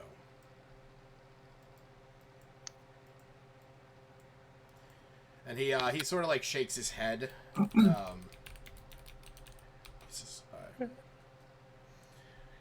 I do apologize. I must be on my way.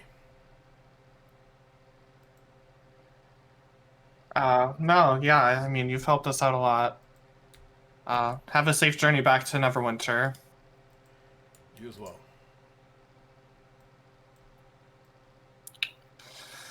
All right. So, I think our options now are... We can go back to the library, see what my sisters figured out. We could either spy on Moonstone or, like, try to set up some type of, like, ambush and kidnap Miska or something, although I don't think we actually know what he looks like, so that might not work. We could go back and talk to Kane. I don't remember what the other... I think there was one more thing, though I don't remember entirely. Stacy, Hannah, or Steve, do either of you remember what we talked about? I feel like there's one thing I'm missing.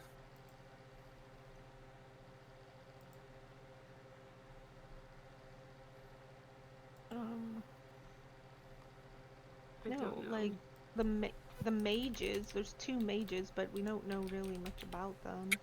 Right. We suspect one family is tied to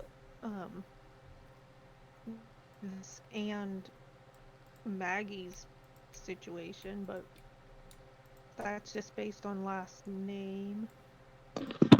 Zelene would be the person we need to was our contact about that. She's not around, so Right.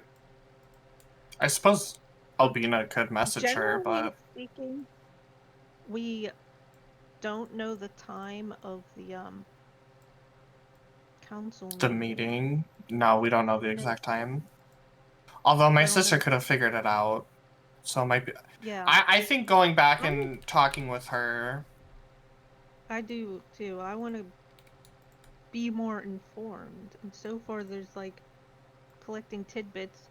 This guy Knox worked with Miska, but apparently hasn't followed up on him in a couple of decades. Yeah. So knows almost nothing. Well, no, he only said that he hasn't seen him in almost 20 years. The last time that he's seen him was about 20 years ago. But he's like heard about it But and like what he's up to. Yeah. Okay. Did I not ask if he spoke with him? Because I thought I did. Yeah, you did. You absolutely he asked if he had spoken to seen or spoken to him, and he said no, not in Okay. 20 years. Ah, fuck. Who We should have doesn't have asked any- if Miska was part of the Stalwart Six. I literally was just thinking the same thing. Like Fucking maybe, balls. Can I chase his ass down? I'm running after Knox. He's literally like leaving the estate property as you speak. Zash hits him with this on their bracers just to get him to stop. Yeah, I'll just call out to him. Hey Knox! One last thing. Yes.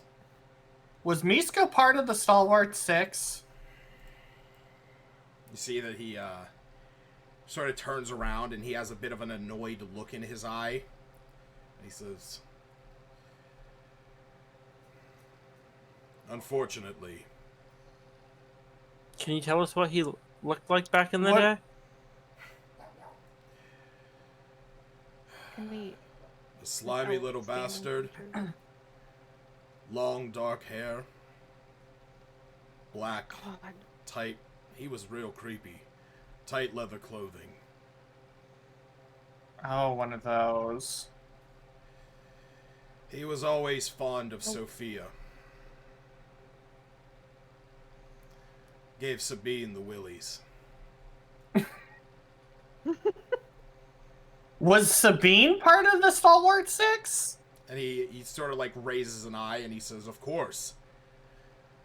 She was our champion.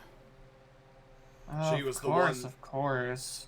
She was the one that led the charge against Crimson Blaze."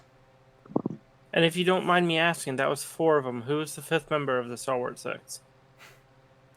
And he laughs. He says, "The one who got the glory to place the dagger." And as he picks up the thing, he says,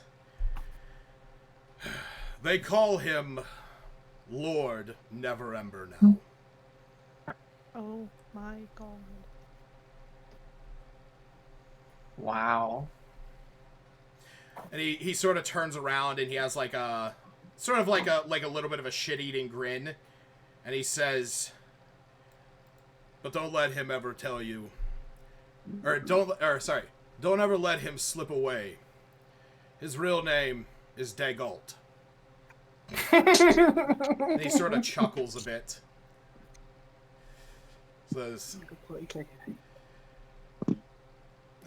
with that, he, sets off down the road. Okay. Can I cast Dispel Magic on myself? I feel like I'm under some sort of spell. I'm trying to.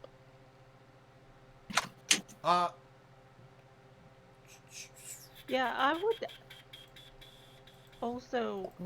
Did any of us overhear this? This is just Zash. I presume Zash is going to. He, like I said, he was literally within earshot. Like, I mean, okay.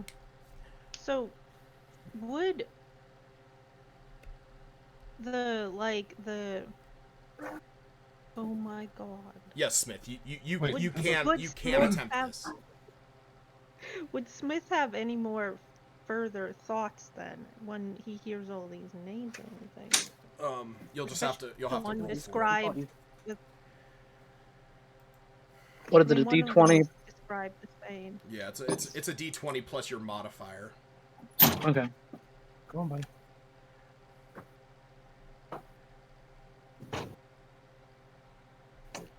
$18? You cast this on yourself. You sort of have like a gist of what you're aiming for, but as you do it, you don't feel anything. Okay.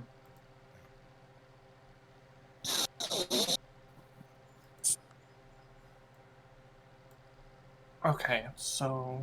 Oh, I'm sorry. Did anything happen with Smith? Sorry, I kind of zoned out there. Nope. Alright. Would we have noticed him casting a spell on himself, or was that discreet? I would have been in the back, ideally. And hoping to go unnoticed. I'm just wondering if you notice magic being cast, generally speaking. I mean, if it has like a verbal component. It is verbal.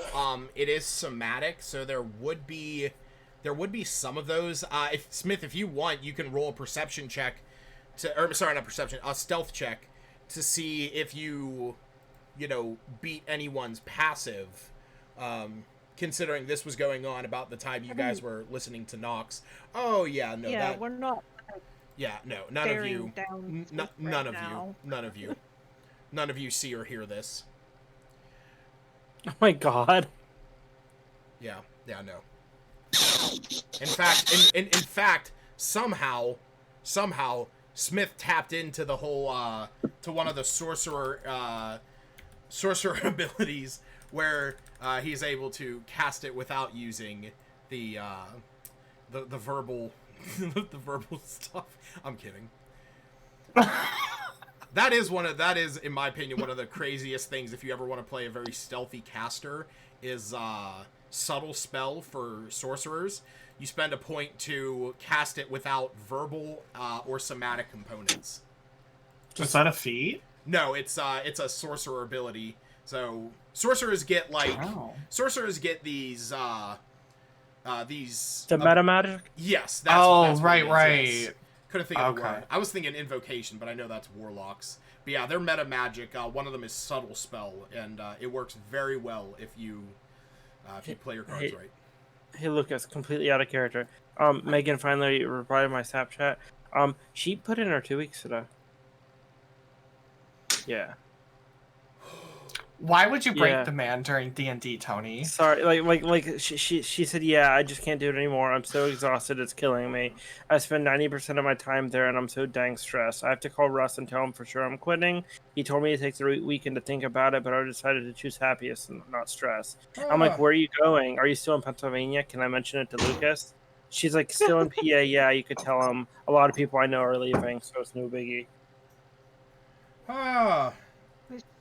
She was his backup. She was gonna be the woman. She was gonna be the person taking over my store. Yeah, because you were saying that over time that there's been plenty of hiccups there. Now you have a new one. Sorry, it's just. Hey, it is what it is.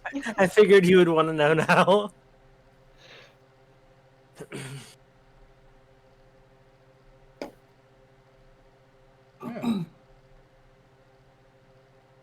Yeah. Okay. Yep. That is what it is. Okay. So, anyway, yeah. What do you guys want to do at this point? I'm gonna toss my hat in the ring to go to the library. Okay. Talk to your sister. Yeah, if you guys want to split up, we could split up right now. I'm okay with going to find a sister, see if we can fill in a little bit more of the gaps. Yeah, take our information and get some more. And Luna has a personal desire to be in a library, so I'm gonna ask Iggy if he will go back and tell Lord Innsmouth that we've cleared out the estate and that it is safe for him to return. Yeah, And he should probably be careful that, you know, the estate might be trapped and it needs to be thoroughly looked over. Yeah, I can do that. I'll head out there and let him know, and I guess your folks and we can head back here and make sure this place is all right before the big guy gets here. No. I'm pretty. Is Benny gonna? Sorry. He says I'm pretty proficient at setting traps, so I should be able to find them quite easily. I'm just gonna reach out a fist and fist bump him. Yeah. Thanks, bud. You sent Iggy where? Back to Lord Innsmouth and my parents. Okay. Will you have him mention the moon freaking house that I can't think of the name of already? The Moonstone Mask? Yeah. Yes. Will that be mentioned to Lord Innsmouth or not yet? Is there any value in it at the moment? Oh, I don't know if Lord there Innsmouth is. might get us in? Well, I mean, it depends on what we decide to Or do, if Innsmouth? we even go there or not. Oh. I don't think we've really decided. Well, maybe he can set things up so that he can be available to get us in. If he knows Okay. we might want. I mean, yeah, it's not a bad idea. Iggy, one more thing. Yeah. Just let him know we might want Can to you- go there. When you see Lord Innsmouth, can you see if he might be able to get us into the Moonstone Mask? I can definitely see. I'll let him know. Alright. And then we're gonna go to the library, so if you need to come back to us, that's where we'll be at. Or the inn. Either or. Can do. Alright. All right. So if you guys want to give me a moment, I gotta go to the bathroom real fast, Okay. and then we'll move on to the library. Why do I have 3 notifications?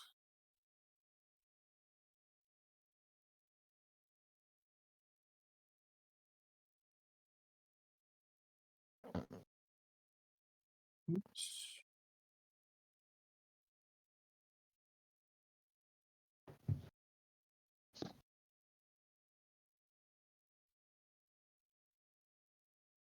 Is there anybody who's not gonna go to the library? Oh, Steve, are you there?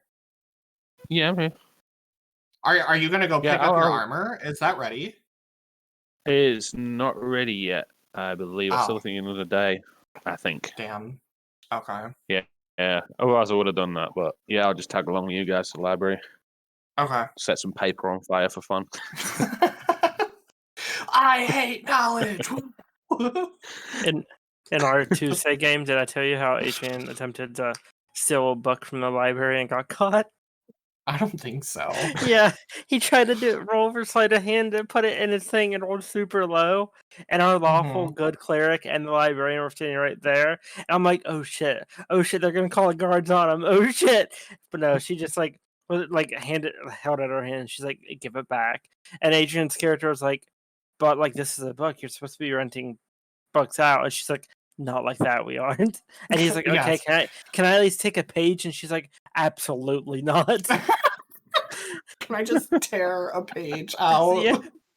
Like Can he I was deface this book? The book.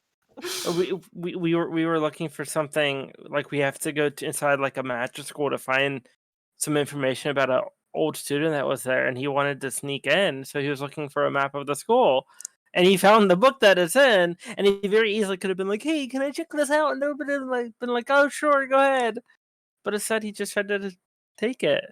I'm like, "Oh, well, that wasn't the right choice." And he and then something based on his like backstory, he asked the librarian something else in Elvish because the librarian was an elf, and we all kind of like look at our halfling, and he's like, "Oh wait, do you know Elvis?" And she's like, "Yeah, I do." I just thought it was really funny.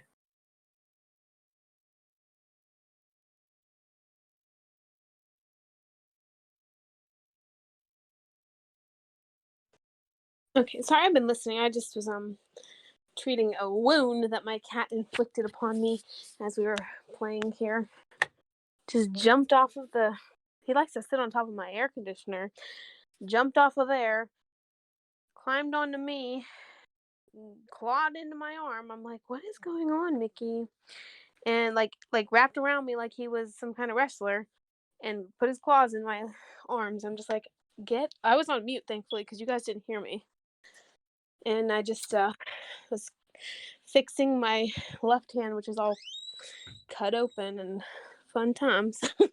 Cats sound like such wonderful pets. I don't know what he's going crazy. I think because I had a salad, which is why I was mainly on silent this whole time. I was like munching on a really wonderful salad, but I threw like tuna in it and some Asian sesame, and he's like over here meowing and giving me a hard time because I didn't give him any, and I'm like, you can't anyway. So I gave him his cat food, and he's still not content with that. And I guess he wants those mourning doves that are on the other side of the window. And he's like, well, you know what? It's your fault, so I'm going to attack you. He was sitting on the window, calm and content. All of a sudden, he jumps on me. I go to, like, help him get off me. He puts his legs, like, he wraps around me like a monkey or something. I'm like, what are you doing, Mickey? I have a huge Band-Aid covering Jeez. my left hand. The right hand just clawed up, but, yeah, that was fun. I'll be right back. I'm gonna run to the bathroom myself. Sounds good. Okay. I was actually starting to fall asleep, maybe. Like, I was not, but I was getting tired. And I was like, I like adjusted my seat and everything. And I was like, drink some iced tea. Because with the infection, I haven't been like drinking any caffeine. So I'm like, ah. So I had some iced tea. And then I'm like, okay, I'm going to do this. It's going to be fine. Yeah, And, that was. Oh, sorry. Go ahead. oh no. And then that's when he decided to jump on me. I'm like, Yeah, that was me. I had to throw a Mountain Dew in the freezer because I was like, I need to get some sugar in me because I've been doing yard work all morning. oh wow. So like, you know how like when you work a couple hours out in the sun, how it just like drains you of all your freaking energy? That was me, and I'm like, oh man, I don't know how I'm gonna get through D&D. I'm so yeah, exhausted. for sure. So yeah, I had to get some caffeine in me. I just had like a ring, like a sense of terror as I heard Mickey creak open the door. For you guys, like it was like I'm like, oh no, he's coming back to attack me. He's And I coming to left finish the me door right off. now. What a crazy cat. That's me, and those are the other scars I have. And then I have a picture of his daily activities right there. Jeez, he got you good. Oh yeah, he's like he literally was like I was like I couldn't get a claw out of me. I don't know if he's going crazy because I think he's just going crazy because he wants those animals out there on the in the window, and he can hear like all the little noises, I guess. And my other arm's not bleeding, thankfully. It's just he started rabbit kicking me, like it was crazy. I'm like, what are you doing? How you haven't seen me all day, and this is how you treat me. He got to Gonna eat have before I even to got to eat or anything. gonna have to buy him one of those squeaky toys that looks like a bird. Yeah, I bought him an electronic fish. It moves around and everything. Flippity flop everywhere. He was scared. He hid in the corner. I'm like, you want to get out and get those real animals, but you're afraid of a fake fish that flops around. Mm-mm. Yeah, I just needed some iced tea and to be bit by my cat, apparently. Clawed and bit, and that woke me up. Yeah, that'll wake you up. He's just trying to help me out. He's like, I see you're falling asleep. He jumps across like a little ninja, kicks and claws me. His little tail's going Jeez. wild. It's funny. What a crazy cat. Hmm. It did wake me up for sure, because I guess the pain did something. Adrenaline, I don't know. I was like, ah! I thought I screamed, and I look up and my mic was off. I was like, oh, good. Got lucky. Yeah, because everyone had been like, what's going on over there, Hannah? Nothing. I'm just being nearly massacred. No, not massacred. Killed by this cat. Oh, I need to put some more. I wanted to put the pain medicine on. It's stinging me.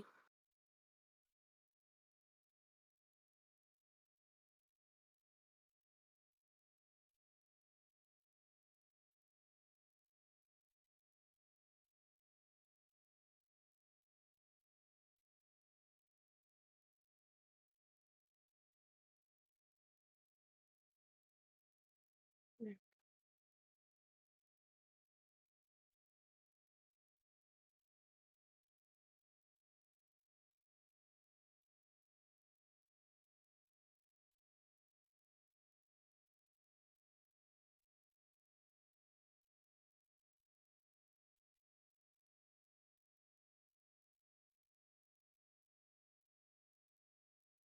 What are other options other than the library?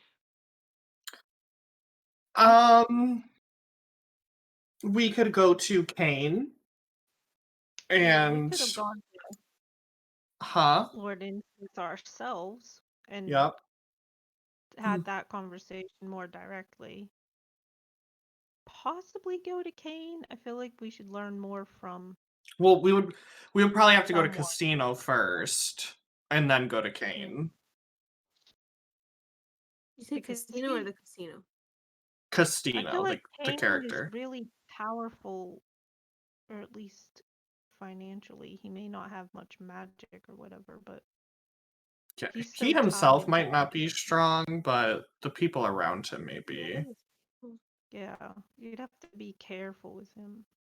You have to act all casual, like before word gets to him, because if he's all tied to the troubleshooters more though, I mean, we thought it was just Miska, but Miska works for Kane, which makes him significantly more interesting or than we thought.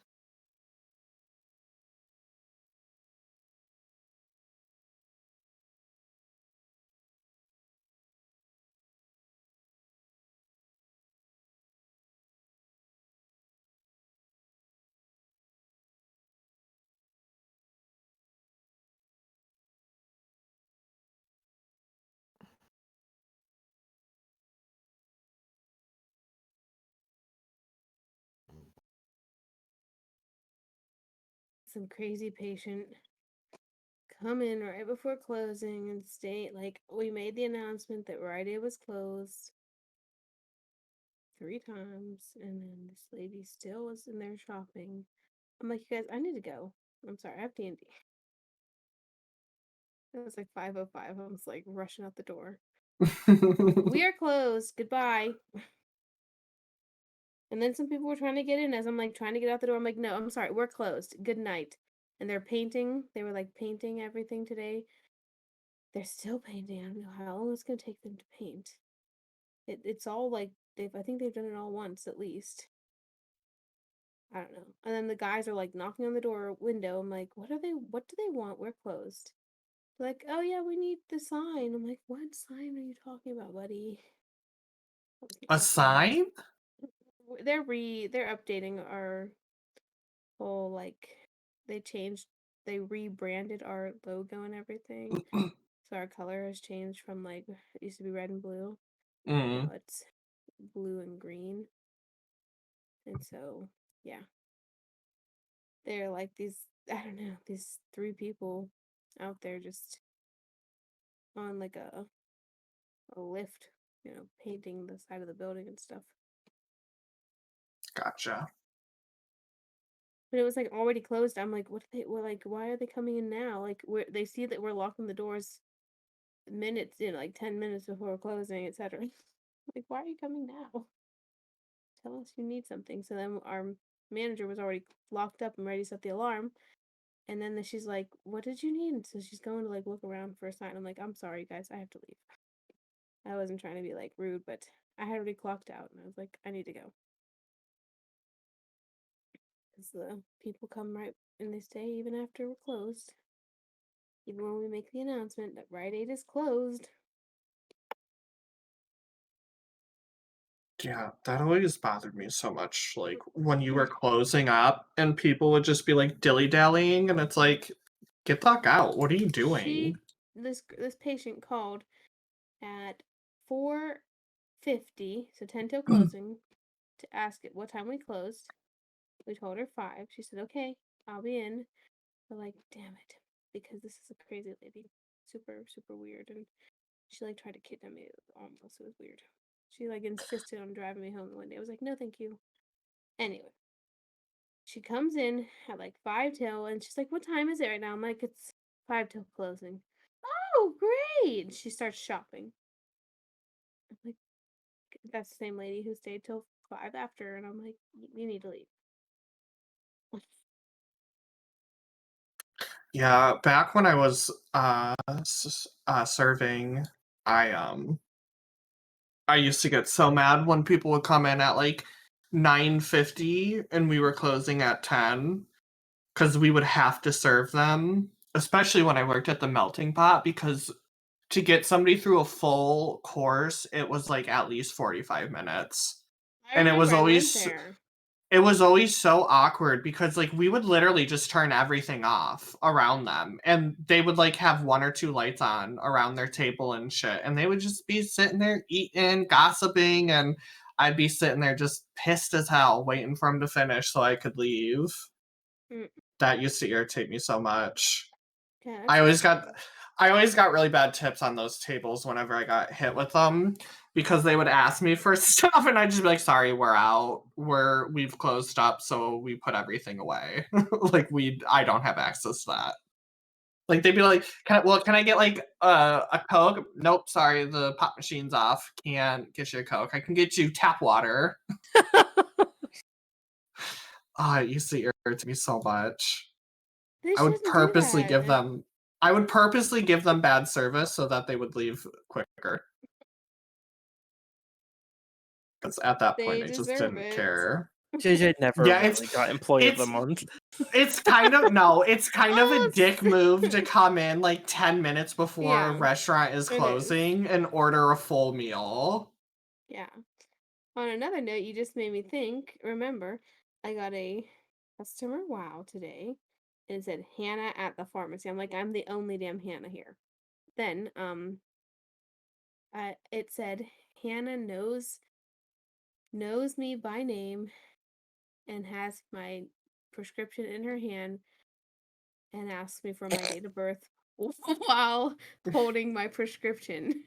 I'm just like, yes, Jeez. I know all my patients. It was really I don't know, it was a funny, cute little thing that some people really get surprised. I'm like, I'm used to it by now. Like I just have a good memory. Yeah. And they're like, oh, you know who I am? I'm like, yes, I've only waited on you 500 times. Like, You want to see something, JJ? What's up? Adrian gave everyone thank you cards yesterday. Mm-hmm. Oh, can you read that? No. Okay, I'll read it to you. It says, "Dear Tony." You can just take a picture and send it. No, I want to read it. read it to us. Read it. I Okay, want it to says, hear. "Dear Tony, thank you for being such a loyal and hardworking employee. Thank you for taking a chance on this banking career and jumping headfirst into it. Thank you for trusting me along the way and taking the steps and initiatives to grow each and every day. You're going to do great, kid. Trust yourself and your instincts. Let go and live a little. Take a risk here and there. Don't lose sight of the big picture along the way by focusing on small, pointless details. Don't doubt yourself." and he gave that to me while we were both working. I was like in the back eating a Slim Jim or something, and he gives it to me, and I come out and I'm like, I legitimately got a little bit misty eyed reading that. Like, thank you, that made me That so is a happy. very nice. Wait, note. what's going on? I need happiness. Customer wow, and then Tony got a nice. Read him the card again, Tony. Okay. He has Right. a nice card to read. My manager before he left yesterday gave everyone thank you notes, and mine says, "Dear Tony, thank you for being such a loyal and hardworking employee. Thank you for taking a chance on this banking career and jumping headfirst into it. Thank you for trusting me along the way and taking the steps and initiatives to grow each and every day. You're going to do great, kid. Trust yourself and your instincts. Let go and live a little. Live a little. Take a risk here and there. Don't lose sight of the big picture along the way by focusing on small, pointless details. Don't doubt yourself." And it made me very happy. Nice. That's sweet. I got one today, and it was customer wow, and then it said which associate. It said Hannah at the pharmacy. I'm thinking I'm the only Hannah in the whole store, and then it says Hannah knows me by name, and Hannah always has my prescription in her hand while she's ready to ask me for my date of birth, because like I grab the bag if I see the patient, whatever. It just really was funny to me, and I'm trying to figure who it was, because there's like 3 or 4 people it could have been. This one guy was like, "Oh, you know me." I'm like, "Yeah, yes, sir." I'm thinking he comes in like every day. I've waited on him like 100 times. I know you. You know me. I'm like, yes, I know your first, your last name. I know where you live. I know your date of birth. Now give me your social security. Bank cards. Yep. Come on. Well, then I had some other guy say to me last week. It was like, "I don't like that you knew me when I'm walking up here." I'm like, "I'm sorry. I make it a point to know all of my patients." That's something Kurt would have said. Like whenever we go to like Arby's and they're like, "Okay, can I have your name for your order?" He's like, "Yeah, Billy Bob." Why? Oh. Why? How do you know He's his one of name's those not Billy people. Bob? Because Kurt's name isn't Billy Bob. Well, Do you this really guy got, expect like, more really of a guy who upset. tries to sell sticks on Facebook? I'm like, "I'm sorry," and then he goes to introduce himself, because I didn't even know it wasn't even his name. It was the patient he picks up for, and then he goes to tell me his name, and he's just like, "All right, well, it's nice to meet you." And I'm like, "You just told me you don't want me to know your name. Like, what's going on here?" Lucas, have you seen the people new get Mortal really Kombat weirded movie? out. I did. I watched it twice. Did you like it? Obviously, if you watched it twice. Well, I watched it the first time because I was like, I'm gonna sit through this, and then I watched it again so that I could actually try and make more sense of it, because I think I have a very similar opinion to what a lot of people do. The first and last 11 minutes of the movie, fucking phenomenal. Like the introduction, amazing. Yeah. The bulk of the movie, the last fight, so good. I feel like it ended too abruptly. Like it ended, and I'm like clearly this isn't the end. Like Yes. I understand they were trying to do it. Yeah. But I feel like the ending of that movie should have something else should have happened. I don't know. I feel like the final fight was over too quickly. I get where you're coming from. I definitely feel like so the thing to keep in mind is that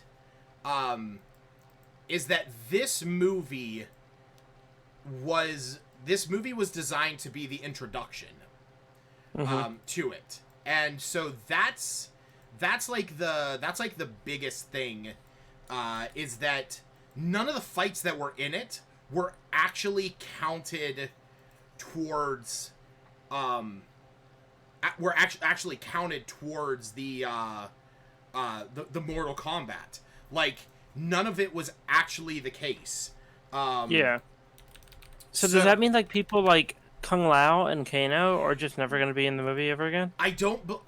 So Mortal Kombat lore, people can come back as revenants. Liu Kang and Kung Lao between MK9 and MK11 came back as time travel in 11, but they come back as revenants. So potentially Shang Tsung could bring back Kano as a revenant, could also bring back Kung Lao as a revenant, because that is canonical in the video game story that Kung Lao does come back as a revenant. Okay, see, I didn't know that. Yeah, it's basically like Liu Kang and Kung Lao have to fight themselves in one of the parts. Stop hitting yourself. The one thing that and I'm not going to get into spoiler territory because I know there's people here who haven't seen it. I loved it for the same reason that I love certain anime, fan service. Through and through, the parts where they paid like unabashed homage and credit to the video games was the things that I loved. The scene with Liu Kang. Give me an example. Liu Kang, the bicycle kick? No, well, yeah, that. I mean, that's his key thing. But the scene with Liu Kang and Kano in the training pit, the leg thing. Oh yeah, okay. That is the fucking. And I know that I've played Mortal Kombat with Smith in the past. Whenever we've hung out. Sweeping the leg is the cheapest bullshit in that game, and it's one of the only ways that I could actually get hits landed on people was to crouch back and keep swinging the leg. And it's like, yeah, that whole scene paid homage to that. Just the fact that, like, in the first 1995 movie, where Shang Tsung is like, flawless victory, you know. And in this one, it's like said by the characters as they're doing it. I loved those moments. But the main character, Cole Young, I will say this. He should have won in the very first scene that he was in.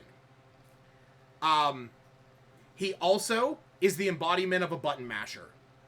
That is my that is my stance on his character. They say from the beginning, you're all attack. You need to defend. You need to defend. Like, defend yourself. You're all attack. That is a button masher. Somebody who just keeps mashing buttons until they eventually do something that's cool enough. And that's my perspective on him. He is the embodiment of those who cannot play Mortal Kombat, and halfway through the game has to turn down the difficulty and put on God mode, where every attack I get hit with charges up a meter that I can now use a super. That's what happens. Like, God, it's so funny that you said the leg sweeper is the person who, like, doesn't know how to play the game. Or you can just play people like Tony, who picks the projectile keep away motherfuckers. That's what I play. While you're like, well, fuck you, because I'm a rushdown player, and I get so Injustice? Oh my God. Okay. JJ I played Cheetah and Catwoman, and he played nothing but Green Arrow, which were like the hardest counters in the game to those two specific characters. And it would be like 25 matches, and I would beat him once because I somehow managed to get in, and then I would be like, I win, I'm done. In Injustice 2, I played as Atrocitus. I mean, obviously, I have to represent my boy. I played a little bit of Atrocitus, didn't I? He was JJ? He was a power. He was a power character. You had to basically. He was very slow, but he was so strong. With the cat summon. Yes, with Dexstar. But yeah, no, Mortal Kombat. The movie was great. I loved every minute of the beginning and the end. The middle of it. Like, Kano, probably the best part of the movie, I will say. Well, not even probably. Like, other than the beginning and end, Kano is the best part of the middle of the movie. I don't care about anything else. Truly. Just...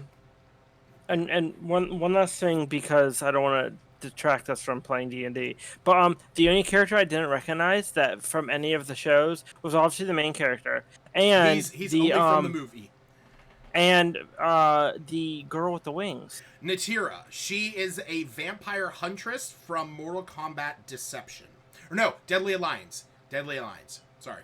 Okay. Well, and yeah, like those are, and like I looked at the people I was looking at the movie with, and they're like, "Who is that?" I'm like, "Are they trying to like spin that off as like Sindel?" Like, I don't really understand. No. Yeah, the only characters that actually that are there in person is obviously Liu Kang, Kano, Sonya, Raiden, Scorpion, Sub-Zero, Jax, and then Shang Tsung, Kung Lao, but Shang Tsung, Melina, Goro, Natira, and General Raiko. Cabal. And Cabal. Cabal was also really good. good. And General Raiko was the guy with the mace, right? Or the mallet? Hammer. He was another one I didn't recognize. If I'm not mistaken, I believe that he is from like the fourth or fifth game. I don't think he was in the third one because I have the trilogy, and I don't think he was in that. Basically, his whole thing is that he was a bootlicker to Shao Kahn. I thought it was going to be Shao Kahn based on like when he came out. I'm like, oh, that has like with the big legs and the and the maid, and I'm like, that has to be him. Yeah. And then that was the whole thing. Raiko was basically the bootlicker because he's the general of Shao Kahn's army. But like he carries a giant hammer just like Shao Kahn. So I think one of the best scenes was when Sub-Zero froze the blood and then used it as a dagger. Shut up! It's in the trailer. Shut up! It's in the trailer. That scene is in the trailer. Okay. You can watch the trailer. That's in there. Believe me, that is in the trailer. You guys spoiled the trailer for me. I'm sorry. Okay, I'll be right back. I do have to go pee, but then right. then when I come back, we're gonna get to the library. Yep. All right. I need to pull up a picture of the House of Knowledge. Okay.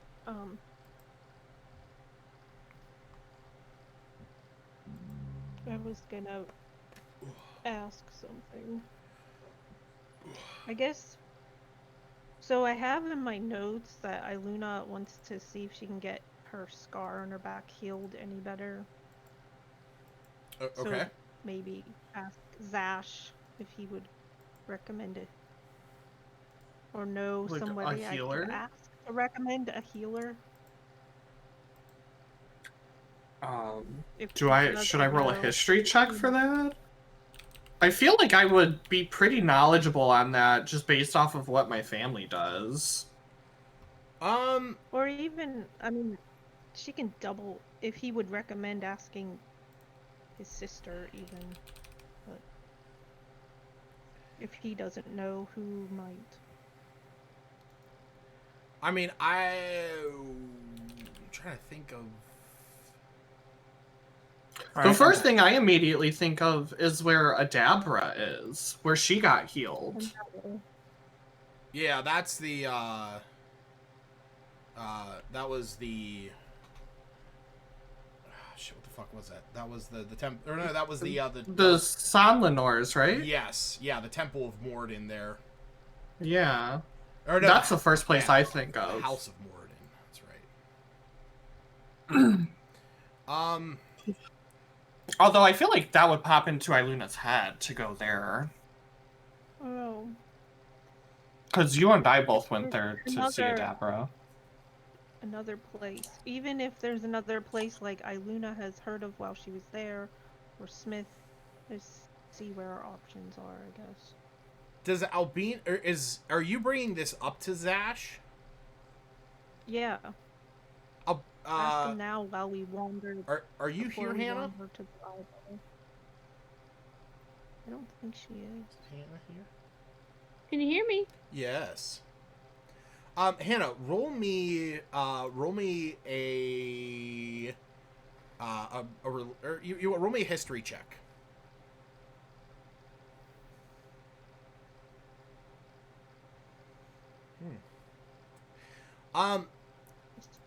Overhearing this, depending on if you want. What's that? I wouldn't expect her to have known anything. I guess it's not a secret. No, she can overhear it. If anybody knows where she could go. overhearing this, you are familiar with, obviously as a cleric, the healing magics. You don't know anybody around here who could do it, but you do know that there is a fairly high level healing spell that you have seen rid bodies of scars in the past.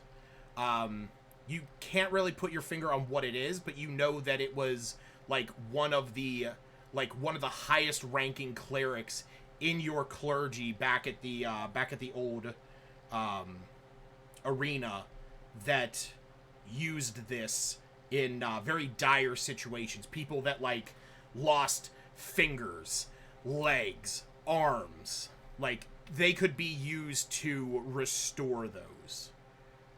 And scars as a part of that, like it left no scar whatsoever. So, I will let. It's Iluna, right? I'm letting Iluna know.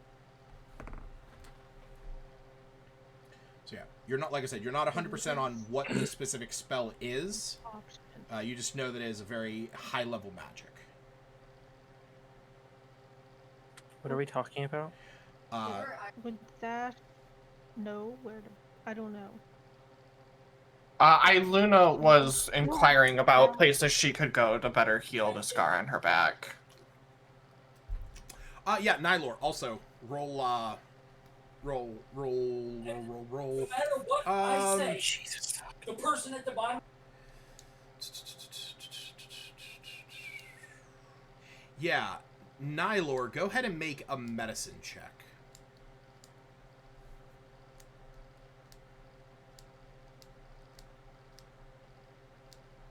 Holy fuck. That's a nat 20. It's the spell Regenerate.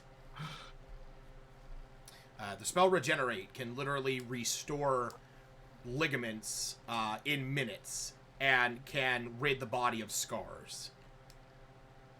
Wow. What level is it? Oh, that's 7th. It's a 7th level transmutation spell. It takes a minute to cast it. Oddball question. Can transmutation wizards learn that? Any wizard can learn any spell. Transmutation wizards just get they get a discount if they want to learn it. Oh, okay. Yeah, the way that wizards work is that if a wizard wishes to copy a spell into their spell book, considering they're the only class that can technically do that, you have to reproduce it, and in order to do so, for every spell level, the process takes 2 hours and costs 50 gold. Hot damn. Wow. So that would be, but keep in mind, wizards are able to learn 2 spells per level for free. So that is where most wizards get their general stuff. Right. Okay. Is any of this being like detailed to Iluna then? Not just. I the don't know what name of the Nylor spell, would. or- I don't know what Nylor would. Yeah, sorry. Yeah, I would mention it. There's shit Mhm. happening. Just sorry. So, Zash, would you or your family or Lord Innsmouth know of somebody who could do something like that? I presume, like, no one in our party can. We're not that level of. No, character, not. so- I mean, out of character, to have somebody cast a regeneration spell on you, I would imagine would cost a lot of money. Because it's a high-level spell. That's So what if you're I'm looking... gathering. Yeah, if you're looking for that, it's gonna be... I mean, I'd imagine that I would know of healers just because of the nature of what my family does. What Yeah. about- yeah. Yeah. So you are aware, that there are mages, there are healers in Neverwinter, that can actually do this work. So, let's see. What would it be? Who are they? Where are they located? I mean, she can take time to inquire if she gets some free time, so put that on her own personal back burner. Literally. Yeah. So, you imagine that in order to get somebody to cast a spell of this level, it might cost, from what you've seen, like just being around being around town, and like different temples and stuff offering services like cure wounds and the House of Knowledge offering an identify service. You'd imagine if what Nylor is saying is correct, if this is like a very high level thing, and what Albina is saying this is for very high level, you could imagine the cost being well over 500 gold. Yeah. But 7th level, you said. He's not shared a location. Somebody to look up for. Not one specifically. No, he doesn't know of anyone specific. Not that can cast something like that. Yeah, like if you want like general healers, I would imagine like Lucas could tell me somebody in the city that we'd go to, but right, like I would also like my mom too. Like you could go talk to my mom and ask her, but I don't know if she's gonna be able to do anything crazy like regenerate. Yeah, I mean the thing you have to consider is that you're like to do a 7th level spell that is only available to clerics, druids, and bards. You would have to. It's technically a 13th level adventurer. That's the level at which you're able to get that spell. It's very high level stuff. Albina would like her hair braided every day, and once we reach level 13, I'll go ahead and heal your back. That's it. But braid hair every day. But there actually there actually is an equation to figure out how much it costs for spell services. So it's I'm surprised because it's like the same spell, grow back limbs and heal a scar. I would feel like healing a scar less intense, less money than like put a limb on. Yeah, I mean but the thing is there's really no other spells that there's like no in between. Yeah. Right. What about like ointments or probably that would I'll say the folks that you are asking would not know anything about that. No. Well, is that a medicine check or is that Arcana? I mean, to maybe think of like a natural salve would be probably that would be medicine. Probably medicine or nature, whichever one Yeah. you would want to roll with. And the cleric cast mending on her skin? No, mending can only be on inorganics. Yeah. Yeah. Unfortunately, you don't. I mean, you know that there are plenty of healing spells. Like you're not exactly sure if any of those might do the same thing. You just know that you have seen your higher ranking officers casting that spell, and once Nylor says that it's regenerate, it's like, oh yeah, of course. You remember back to like literally a guy laying on a field who had his arm chopped off by an orc that you're standing by and you're watching this cleric casting this spell, like magically entwining the flesh and sinew of his arm and his stump until it is back whole. Stump. Yeah. See, that makes so much more intense. Well, technically, her big wound somehow did heal. It did because you just have a giant you just have scar tissue on your back, which regenerate would basically make it so that nothing there was deformed, because that's kind of what regenerate does. It makes it look like it never happened. I think you should do the opposite. Go find an awesome tattoo artist and get a badass back piece with your scar. She has to tattoo Iluna on her. Yeah, I mean, like, it's a single axe blade, so get, like, the Eye of Sauron. And have the scar, like, his pupil. Out of game, though, I have read about an ointment that heals. But I don't know any details. I just remember that part. No, there are We could tattoos look in for the it at the- game. I mean, At the library. Yeah, I mean, I'm sure you could, like, break off from the group and go to, like, an apothecary or something if you'd rather do that.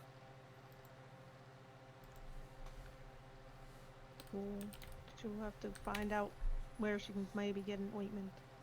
It's just a side thing. It's small. But while in Neverwinter, she thought she might get it taken care of. If it's a reasonable thing. Okay. I was surprised it took this much time. It was supposed to be like simple question. Because we are supposed to be heading to, I don't even know, at the library. The library. Yep. Are we there yet? Do we have any scary, weird ass encounters? If you ask me if we're there one more time, Will I am somebody turning this trip? campaign around. My mim. Are we You cat guys now. hear Are we rumbling from the Are we there sky. yet? Suddenly another planet is falling. You're all dead. But my mim cat has the voice of the Alice in Wonderland cat. Oh god. I hate that fucking thing. Isn't it kind of Creeps me out. It does creep me out too. Yeah. Smith, No. where'd Smith go? He's here. He's just Eek. muted. Eek. I think Smith is dealing with some existential crises that I've thrown onto his plate. Yep. Well, look at Oh, my mim Vision cat while that you guys have a moment. hasn't shared oh, with yeah. us. There you go. By the way, I do use the there is an optional role for scars and wounds that I am pulling this information from. Why regenerate is the spell that does it. Oh shit. Oh, my monitors are all flashing. Why? What is going on? Yeah. Yep. It yeah, whenever a character takes damage equivalent to massive damage, they must make DC 15 con save or be reduced to -1 hit points and gain a permanent debilitating scar and or handicap. These effects are randomly determined by rolling a d20 on the table below. Effects are permanent and cumulative, though the DM can re-roll results that seem too crippling or don't make sense, such as a character losing a hand 2 or 3 times. The regenerate spell heals scars and restores lost limbs, removing both positive and negative effects. Positive effects So for what that happened hand. way back then? Positive. She would roll to decide her injury. No, was no, supposed to be it's just favor yeah, no. scar. This is just I'm not giving you because basically I could give you like you have a minor scar. It's interesting, but otherwise it's just cosmetic. There's a moderate scar such as a cut on the fine. face, which gives you a +1 to It charisma took skill her life. checks. So Oh, does Alvina have any kind of scars? I need to get. I don't know. Sure. I imagine she probably does, but they're probably like there's probably nothing that is like that crazy. There is one though Fine, that it I nearly took her life. It, there like, dropped her down to 2 or 1 HP or something there scary. there is one that I was gonna use if James was still playing with us, which is the loss of fingers. For every 3 fingers lost, lose 1 dexterity, and he had lost 3. So I was gonna do that once I found this rule, but you know, that's not it. Okay, so anyway, you guys are you guys are heading to the library, the House of Knowledge. So yeah, as you arrive, you approach this massive building. Pull it up here. Yes. So, the House of Knowledge is, from what you have gathered beyond Castle Never, is one of the most impressive buildings that any of you have seen. And in fact, the fame of this library has spread all across the Sword Coast. The only other library that even comes into comparison is the College of Silvery Moon, where Illustrial, where Lady Illustrial stakes her claim. It has an It is an impressively tall building with many windows and an arched roof. And in the picture that you can see, it is that massive building in the back.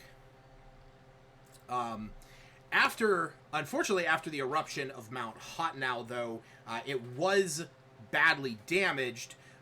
Though about what year? Yeah, so about 4 years ago, 3 or 4 years ago, extreme efforts have been put into repairing it. So, Okay. because yeah, it basically stood in ruin for about 20 years, and they have just recently, within the past few years, began to really build it back up. And when you arrive there, you are greeted at the door by one of the workers there, who, when you enter, he says, you see that he is wearing,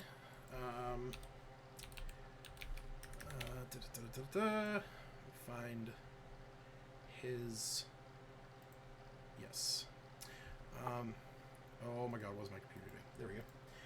On his robes, you see that he has a symbol of a scroll, which those of you that have any amount of our religion, you can quite easily tell that this is the symbol of Ogma, the god of knowledge. Makes sense. So, and in fact, beyond being the grandest library in all of Neverwinter, the House of Knowledge is also a temple to Ogma. As you can tell from the imagery on the wall, you see the scrolls, and there are all of the people that are wearing these robes seem as if they are monks or worshippers of Ogma to some degree. Okay. Is he approaching us saying anything, or is this just like a worker we see? Yeah, he's sort of at he's sort of at a desk near the front door, and whenever you all enter, he says, "Welcome, seekers of knowledge." Also, by the way, I'm going to put the time at about 6 o'clock, or we'll say 6:30, because it took you guys about 2 hours to get back to Neverwinter. So he says, "Greetings, seekers of knowledge. What brings you to our humble halls this eve?" I personally am looking for my sister, who should be here. A fellow Tabaxi? Yes. I believe last I saw her, she was on the 3rd floor. Okay. Do you know whereabouts? Is the 3rd floor as large as this floor? The floors are smaller as you go up, but okay. I am not sure. I simply remember noting the presence of a Tabaxi. Thank you. And Zash will start walking towards the staircase. Okay. I'll follow him. Okay. Yeah. I'm following for now. I mean... Oh, you don't want to go do your own thing? Yeah, I don't know. What is everybody doing while at the library? Well, a lot of it is still... Like... Disaster's sister is seen as a source of knowledge for their current quest, so Iluna wants to be in on that. She doesn't want our personal thing to, like, keep her out of the loop of what's actually happening versus... I mean, we can always fill you in. I know you wanted to do, like, your own stuff. Well, some of it, she seems to be knowledgeable in some of those things. I have notes. Okay. We're gonna just say she follows for now, and then if she feels like wandering away, because I need to find my notes. What I was... She's not gonna stand there. Okay. So it does not take you long. You head up to the third floor, and Actually, yes. Before we do this, can I say something? Yeah, absolutely. I'm gonna kind of follow with the group, but before I do that, I was gonna ask who's like greeted us. Just a guy. Okay. Wearing robes. Name's, Devout follower A. yeah. I don't know. Hold on. John Babish. Hold on. Well, yeah. His name will be John. I don't have a picture, but you know what? I kind of like this. I don't know why. Kind of has a sure. I was thinking he was younger, but that's definitely what he looks like. That's literally just a picture of Ogma. I don't know why I picked that, but sure, that's what that dude looks like. So kind of as the rest of the group continues on, I'm gonna ask if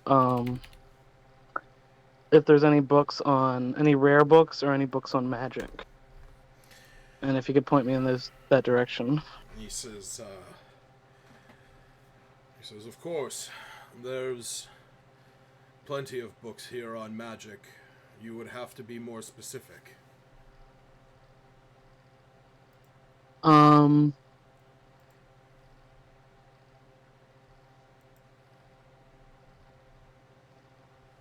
kind of interested in magic that deals with people's thoughts and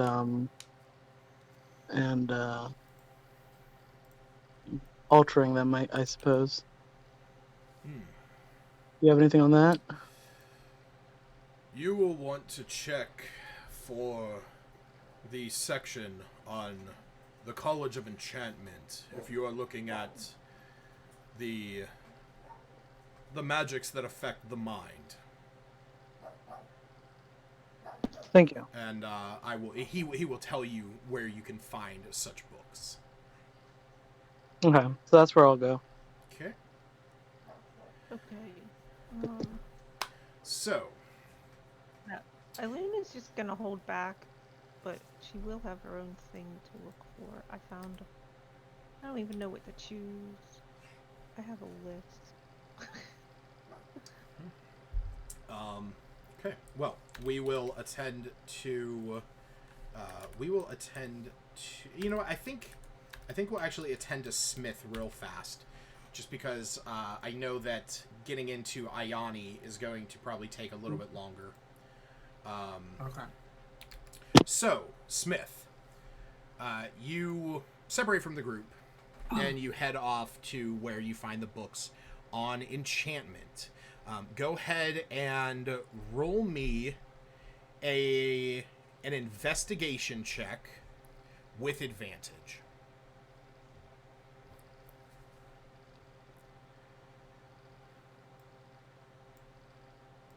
That's 20. Jesus Christ alive. Good for you. Yeah. So, you begin scouring these books. And as time goes by, you feel like you're getting closer and closer. You found books on general enchantment, the magics that affect the mind, like all kinds of shoot, where are we at? Here we go. Various spells that you have actually seen members in your party use, bless, bane, charm person, but obviously as you go higher in their levels, you get into stuff like suggestion, hold person, insight, greed, charm monster, compulsion, where you can effectively make a creature do whatever it is that you ask. And through all of this, there is one that stands out to you once you come across it. And it is a spell, it's a 5th level spell, that is known as Modify Memory. And you begin to look into this spell, and you kind of get what you're looking for. While the charm is in effect, the affected creature... so, there's actually a listing of the spell, but it is while this charm lasts, you can affect the target's memory of an event that it experienced within the last 24 hours and that has lasted no more than 10 minutes. You can permanently eliminate all memory of an event, allow the target to recall the event with perfect clarity or exact detail, change its memory of the details of the event, or create memory of some other event. You must speak to the target to describe how its memories are affected, and it must be able to understand your language. If it ends before you have cast it, the creature's memories are altered. A modified memory doesn't necessarily affect how a creature behaves, particularly if the memory contradicts their natural inclinations. An illogically modified memory, such as implanting memory of how much a creature enjoyed dousing itself in acid, would not take effect. The thing that you notice is that it has been documented where at higher levels of magic, that the events that took place can extend up to days, to weeks, to years, or any event in the creature's lifetime. And something does stand out to you, and that is that a remove curse or greater restoration spell cast on the target can restore its true memory.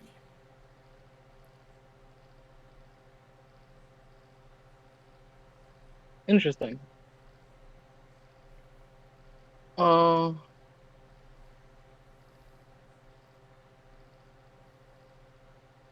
to think. Did Albina ever use that in front of me? Did we ever use that? Yeah, you guys. You tried. She tried using it on Zash when he was a were-rat. But keep in mind, that were-rat, the lycanthropy, by all intents and purposes, was supposed to be removed by remove curse. You do obviously remember that there was a lot more to it than that. So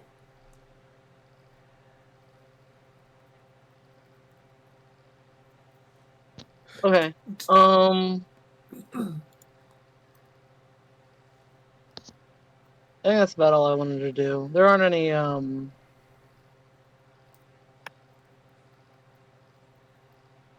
No, I'm good. That's good. okay. I'll meet up with the rest of the group. All right. So yeah, we'll say that while that's going on, the rest of you head over and you head up to the third floor, where you find Ayani sort of set up in a circle of books. You actually see her sort of sitting there cross-legged, and her eyes are sort of back. You see that there's a few folks standing around, looking over at her, and just sort of like watching from the side. She has not noticed you. Wait, there are people watching her? No, not like people like watching her, but like the people that, like those that are in the library are sort of like glancing over, looking at her. Oh, yeah. Okay. I'll just go up and sit across the table from her. Okay. Yeah, like I said, she's sort of like sitting there, has these books surrounding her. Do you say anything? Let's find anything interesting. As she peeks an eye open, she sees you sitting there. She sees the rest of the group, and she sort of moves back, because I sort of imagined her on the floor, but if you're sitting at a table, I will say she is sitting on the table. You see underneath her, she has etched into the table this symbol, which you recognize that as the symbol of the Cobalt Soul. And as she sits down, she says, "Yes, I looked into the things that you were curious about. Where would you like me to begin?" It's up to you what you think is most important. One second.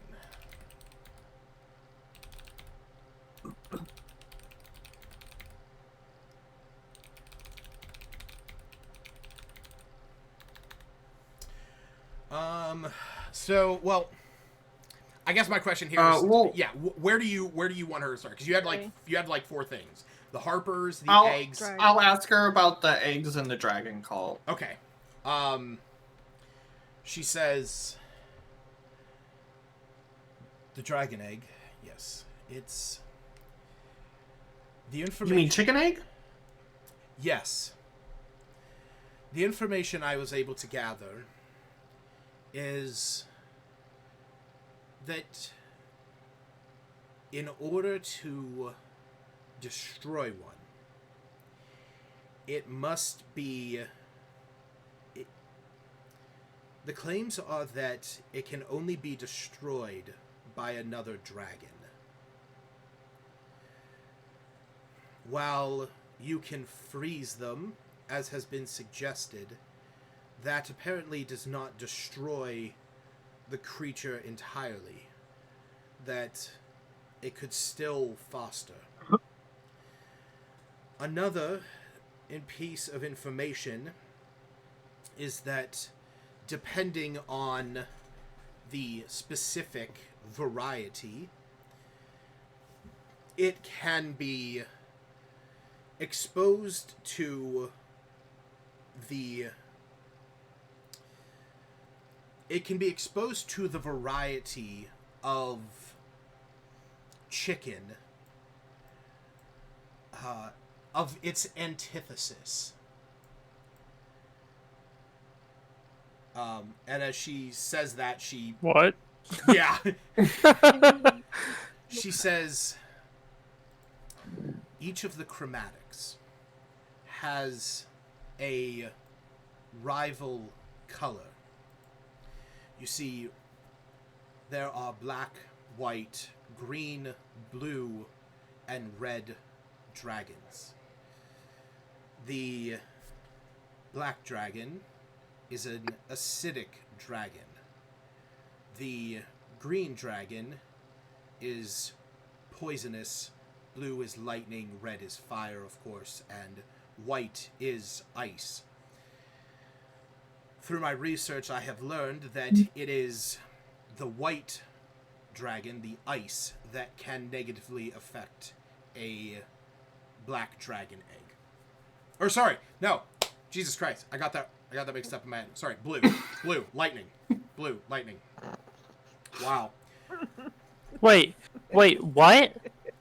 So basically, it's Pokemon. Kind of. Black is weak. Black dragons are weak to blue dragons.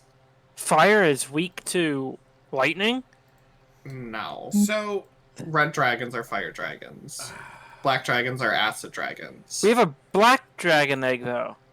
Yes. I don't know where you got fire from. Well, that would be the red. Oh. Right. Wow, the entire time. Okay, sorry, that was my mistake. What did you think it was? I like for some reason what I'm like, I know we have a black dragon egg, and I just assumed it was fire. I don't know why. I know if you thought about it, it's incorrect. But okay, I got it now. I'm sorry. You better be sorry. Yes. I will interrupt Ion anymore. Okay? So what is black again? So black is acidic. Yeah, black is acidic. And it is weak to lightning. So frost, the ice dragons are weak to fire. Fire is weak to acidic, and the lightning, lightning is weak to poison, and ice is weak to yes. I have it drawn out on my thing. So poison is weak to ice? Oh, is that the last one? I think that was the last one. Yeah, I mean the main thing that you guys pretty much have to account for is that the black dragon egg can be destroyed by ice. Wait, my lightning. ice or lightning? Lightning, Jesus H. Christ. Okay, okay. I was gonna be like, okay, wait, stop it! You're making it worse. I know. Oh my god. Am I here That's for this blue. conversation? No. At this point, you are still up top.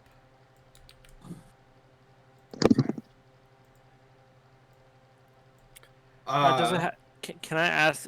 And you said it could only be affected by another dragon, correct? It can be. She says.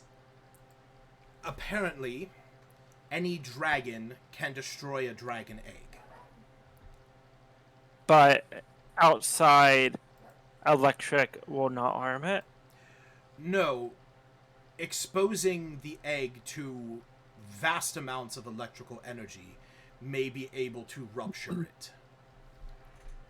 It seemingly would create such a festering pull inside. You see, what I have learned is that dragon eggs contain not only the embryo, but also a composition of an amniotic sac mixed with the particular aspect of the dragon. Fire for red dragons, acid for black dragons, seemingly an eternal static charge for blue dragons, a poisonous plume for green, and ice for white dragons. I'll kind of like look at the rest of the party and be like, well, I have ways of summoning electrical storms. So, you guys ready to see the shittiest drawing in the world?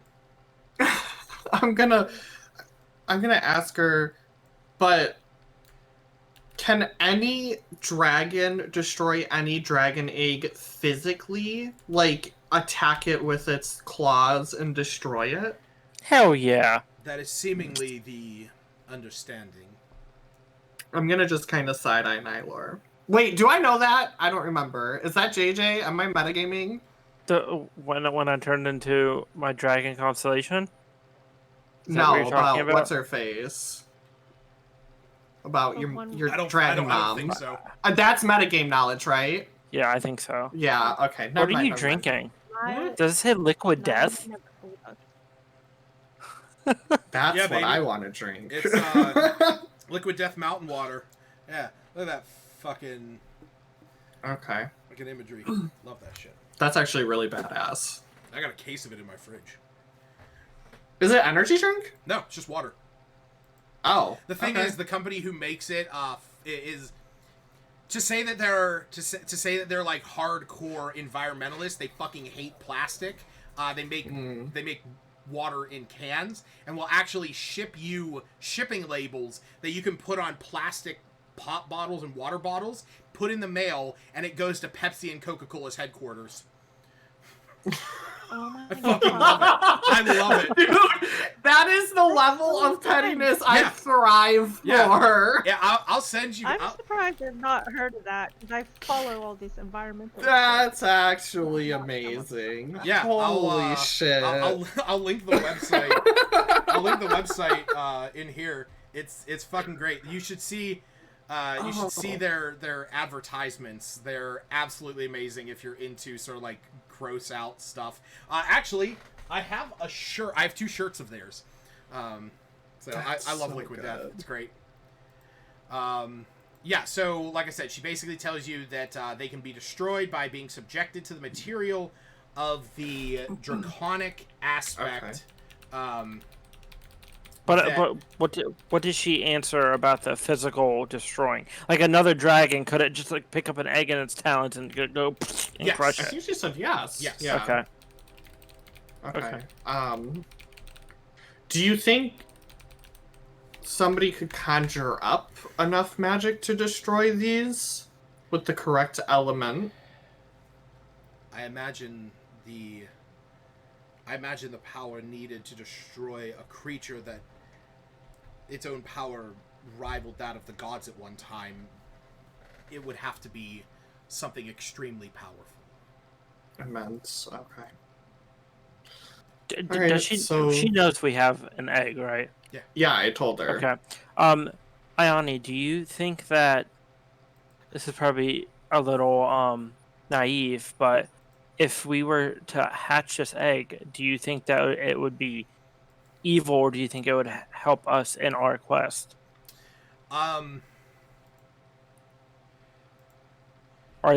black dragons are they They're- necessarily evil? Yes. Shh, you don't know that.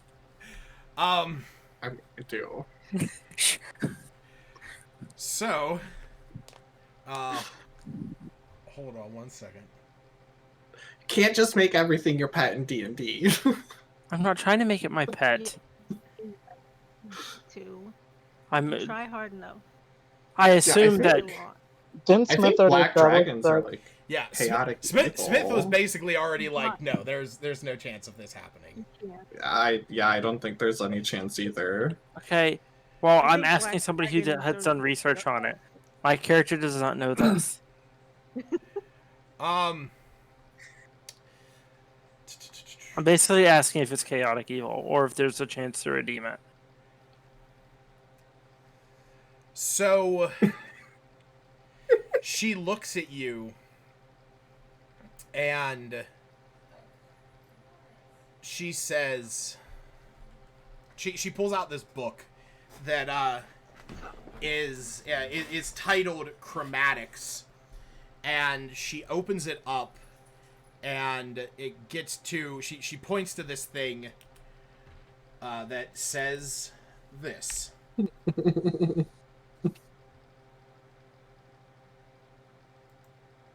Okay. I thought She sort of sighs and she says, my limited knowledge on dragons from these books, the chromatics, white, black, blue, green, red, and white, they are united by their sense of superiority, believing themselves to be the most powerful and worthy of all mortal creatures. When they interact with other creatures, it is only to further their own interests. They believe in their innate right to rule, and this belief is the cornerstone to every chromatic dragon's essence. Trying to humble a chromatic dragon is like trying to convince the wind to stop blowing. To these creatures, humanoids are animals, fit to serve as prey or beasts of burdens, and wholly unworthy of alliance and respect. I sent you a question just because I don't want to say it out loud.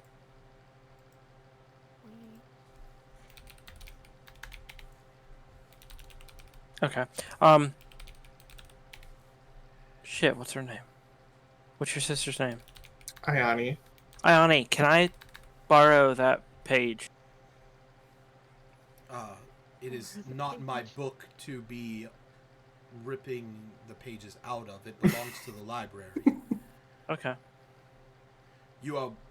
Can borrow the book. I am sure they will let you copy the page if you need. Okay. I would like to do that. Okay. Yeah, you can basically spend, a few minutes copying down, and I will... There you go. Put it in the... There you go. Thank you. Just real quick. Do me history or do a wisdom check. Who? Nylor. Okay. Do a history check, but with your wisdom as the modifier. So you're not proficient in there. So just do a wisdom check. So a D20. Do a wisdom check. Just do a wisdom check. Do D20 plus 4? Yeah. Is basically what you're saying? You can just click your wisdom modifier on the screen. There you go. Cool. The main thing that's standing out, chromatic. As that does, Ioni then speaks up. She says, well, I do not think that it is going to be possible to align yourself with a dragon of the chromatic nature, there are the metallic dragons. Do you have any research on the metallic dragons that you could share with us at this moment? I did not look too much into them. I'm aware I that understand. there are a number of varieties of them. Pull up my list here.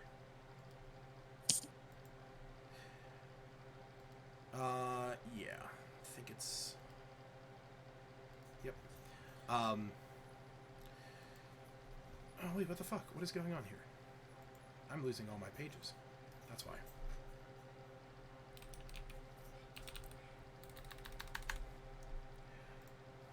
I would love to show you what my thing looks like. I have an entire Chrome tab with like 50 windows open. My OCD would The have life to of a close DM. all of them. The best part is, mean- Well, something was very red based on. what? This? Yeah. Yeah, it's because I opened up my task manager. I was looking to see how much of my RAM I'm using. I'm using 15 gigs of RAM. Oh my god. So I mean, I still got another 15 to go. So I mean, it's all right.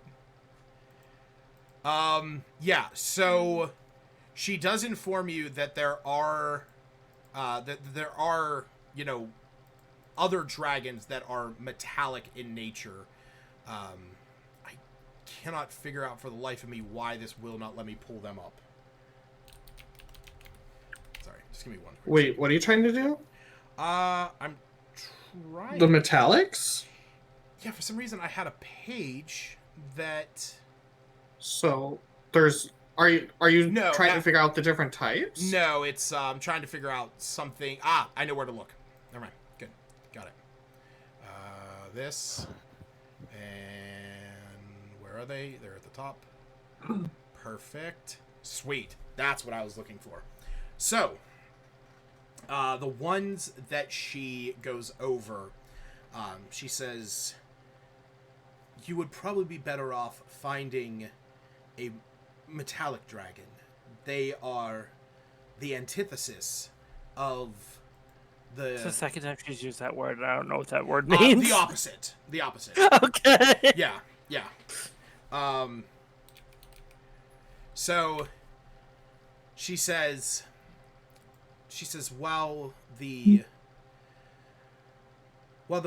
chromatic dragons see Tiamat as their queen, she is the queen of all evil dragons. The metallic dragons view Bahamut as their god. He is the king of good dragons. Brass, bronze, copper, gold, and silver. Each one of them representing a similar alignment. Brass being tied to fire, bronze being tied to lightning, copper to acid, gold as well to fire, and silver to cold. So, would you know if the metallic dragon's elements can be used for the chromatic dragon's weaknesses? I don't know enough beyond that. Okay. There is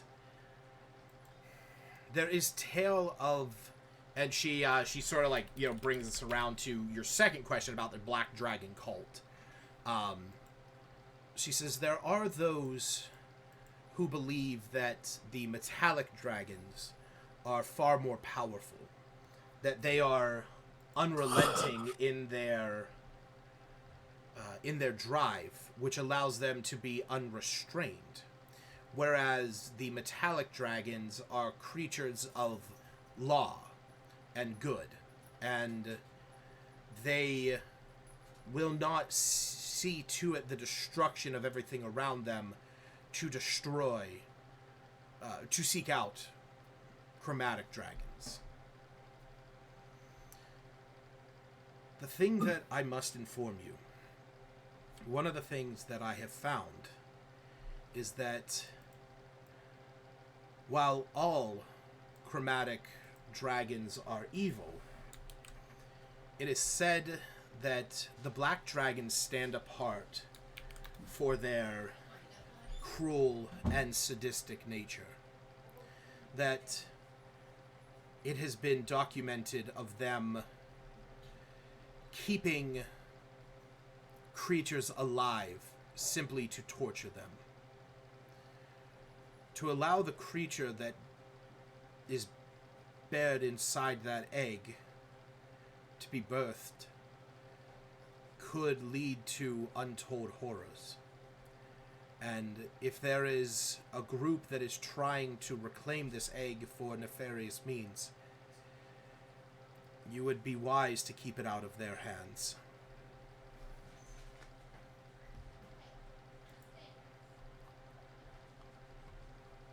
All right.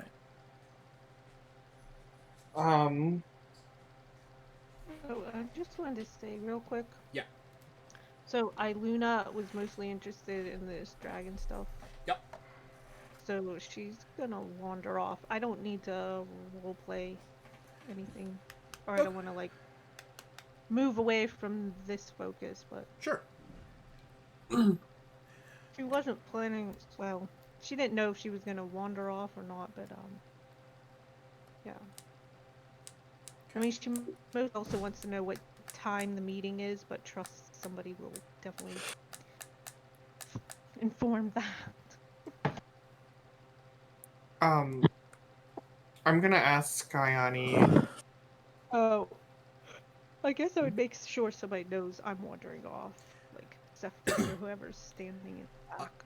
I was going to say, at this point, also, Smith has now arrived to meet up with the group. Okay.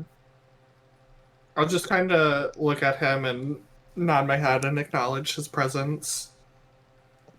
And then I'm going to ask Ayani, what do you think our best course of action is, given the property we hold?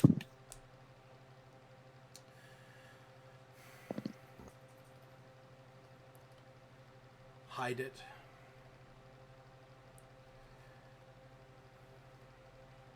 Find a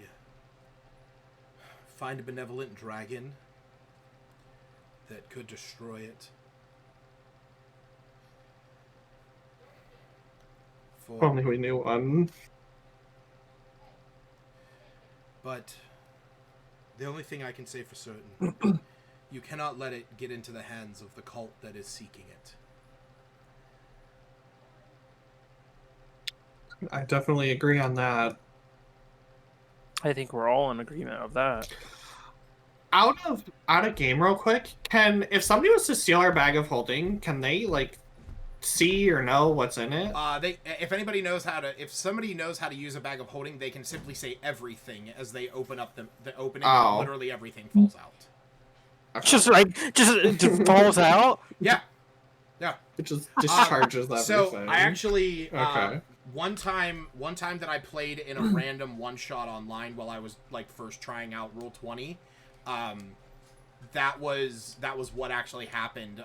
Somebody had a bag of holding filled with spoons and knives and like little metal heavy knickknacks and stuff like that, and they literally got above a group of enemies, flipped the bag upside down and said everything, and just like I forget how many pounds it can hold, but it couldn't hold any Isn't it more. like 500? 500 pounds. So 500 pounds of just like heavy pieces of metal and silverware just falling down onto a group. Yeah. It's really funny, actually. Imagine that being like on an Aircrow who could fly and then doing that. That's crazy. Would that be common knowledge since we have ourselves a bag of holding that somebody could get it and have access to everything? I would say those of you that are familiar with magic and magic item, yes. Like bags of holding are not like, super common. No, but they're still stuff people should have heard about or know of over the years, even if they don't. But I was just wondering, because our general use was retrieving singular items, and I can imagine some of us might think that makes everything in there safe. I mean, it technically don't know what's in there, is. you can't call it back. I mean, it technically unless you is. know Like, if everything part. if a goblin stole it, or if an orc stole it, they probably wouldn't know how to do it. But a mage, if they stole it, yes. If a bandit stole it, they might not know how to get the stuff in it, but probably like a bandit lord or like a boss would, considering it's stuff that they deal with. So, I'd say the only other. Okay. We just need to put the bag of holding in another bag of holding. Okay. There you do go. it. Do it. Do it. I don't like the way you're saying that. Right. Are you being serious? Well, I don't know what would happen. Here. Placing a bag of holding inside an extra-dimensional space created by a handy haversack, portable hole, or similar items, such as another bag of holding, instantly destroys both items and opens a gate to the astral plane. The gate originates where the one item was placed inside the other. Any creature within 10 feet of the gate is sucked into it at a random location on the astral plane. The gate closes and is never to open again. And it is a one-way gate. So, if you ever did put a bag of holding inside another bag of holding, you better be at least 10 feet away. But that means that dragon would never be able to come back. That's very true. This is very good knowledge. Big boss we have to fight. Double bag of holding. Get the fuck out of here. There, somebody, what was it? Somebody actually made a thing. Yes, here it is. It's the bag of holding arrow. So basically, you have I'll post the picture in P5. You basically have a bag of holding open inside a small bag of holding open inside an arrowhead with a tube on it that has a rolled up portable hole that the moment it impacts, it breaks that wooden retainer stick, which shoves the tube into the bag of holding, creating that pocket. That's a thing. Somebody did that. There are things that shouldn't exist. That's one of them. Oh my god. That would be fun, though. It would be something. Sorry, I feel like all I've been doing all night is sidetracking everyone. It's alright. So yeah. Zash will just deep sigh and just, Did you find anything out about the meeting? Yes. It will be taking place at noon on the 28th. Apparently, there is quite a number of notable figures going to be there.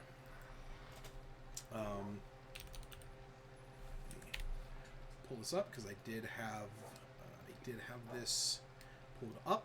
Here we go.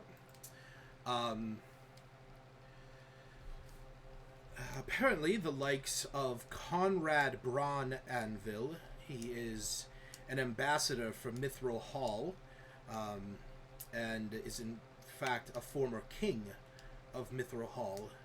He will be there representing the dwarves. Dagalt Neverember, Lord Neverember, will be there, the Lord Protector of Neverwinter. King Melendrock, the King of the Elves of the Misty Forest and ambassador for the Elves of the High Forest, will be there in representation. Lariel Silverhand, the Open Lord of Waterdeep. Sir Esteval, the ambassador for Cormyr and a representative for Daggerfell. Daggerfell. Who was that? Sir Esteval. I'll post a picture. I'll post a picture of everyone when I'm done. Okay. Terran Hornblade, an ambassador for Luaru and a former High Mage of Silvery Moon, as well as Older Ravengard. I believe that he was the Marshal of the Flaming Fist of Baldur's Gate and a member of their council. I was also able to learn that Dylan Winterhound, a representative of the Emerald Enclave, is going to be there, as well as Onthar Froom, an ambassador of Eldegard and a ranking member of the Order of the Gauntlet. I was also made aware that Ramalia Haventree is going to be there. She is a representative for the Harpers. And Rhea Nightshade is claimed to have been invited, but has yet to answer. Is that all the guest lists that you saw? Through my means of garnering information, those are the ones that I have been able to pull. Okay. For what it's worth, I know you guys already know that Elia is going to be there, so I'm just going to give you guys the whole picture. Yeah. Tony, did you make us aware of that? That she will be there, yeah. Because I'm the one. Oh, that's right. You told us that. Okay. I told you guys. Us. Yeah. Okay.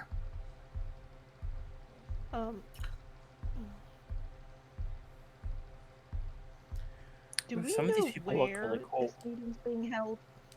Sorry, say that again? Oh, did we know where the meeting was held? Or was that just... Castle Never. Yeah, at the castle. Yeah, I thought so. But I couldn't remember. Oh, shit. There's something else. Oh, okay.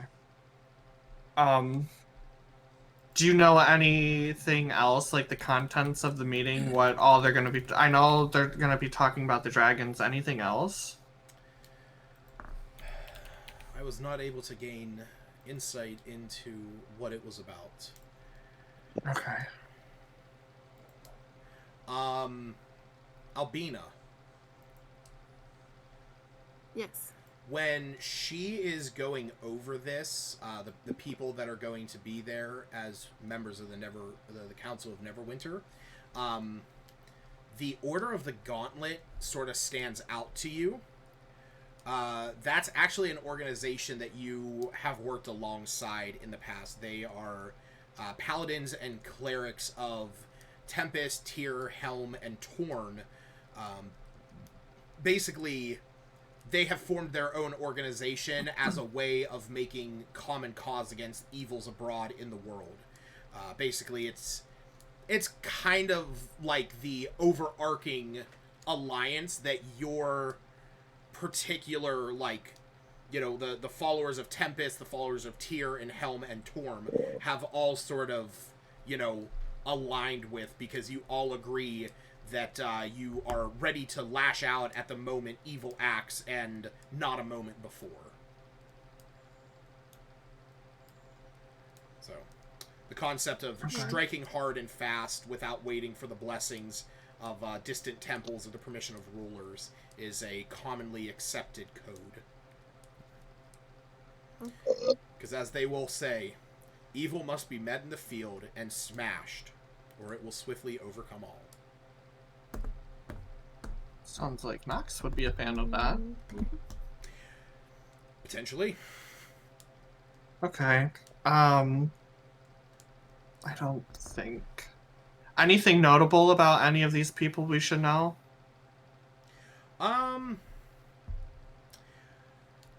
Actually, you guys have once already met Conrad Braun Anvil. If you remember back, now this would have been Zash and Iluna. Basically, he was the one who arrived with the Sonlinors back in Phandalin whenever they first arrived. Okay.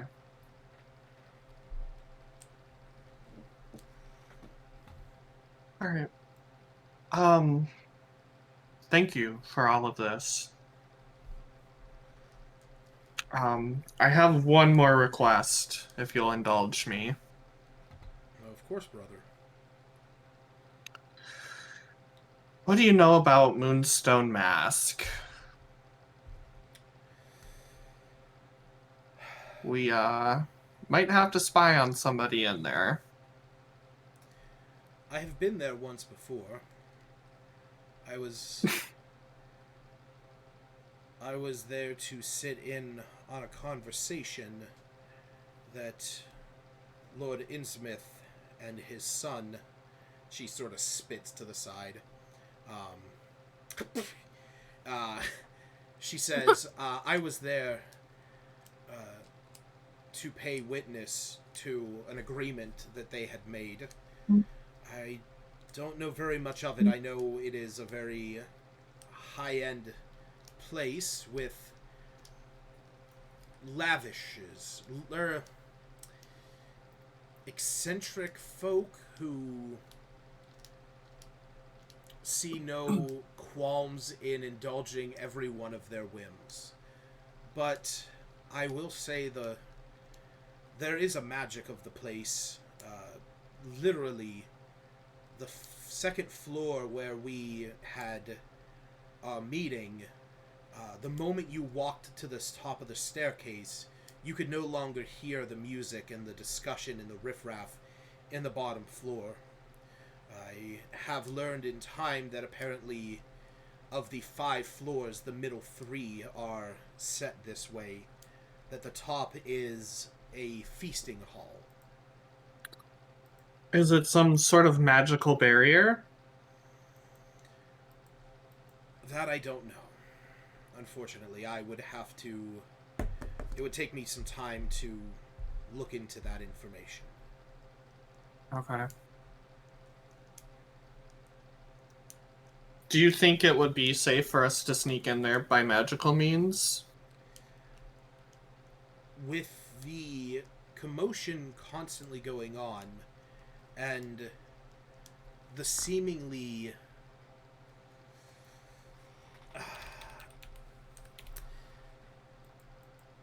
being that you must be invited, and it is a place where, well, I would say it would be difficult. I am quite aware of one thing about the place, and that is that all of the staff members, because I remember asking about this, all of the staff members wear magical amulets that protect them from mind reading and mind controlling magic, and it allows them to communicate with one another instantly. Wow. That seems like quite the talisman. So, what about if, say a druid transformed into like a cat or something and walked in? Do you think that would trip anything? I cannot say. So it's a risk. I know the prices there were quite extravagant. I imagine if you could get an invitation, but to that degree, I'm not sure how far that could get you in there. Does Nylor have the note?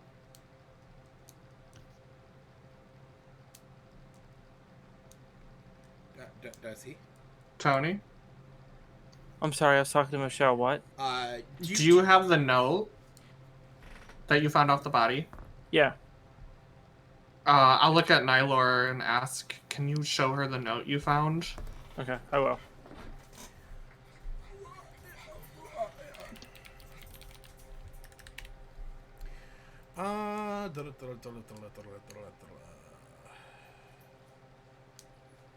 See something here.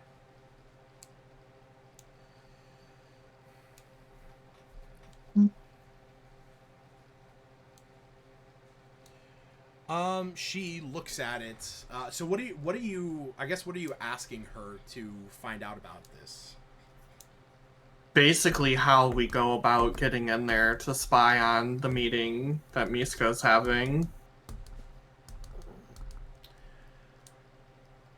Well,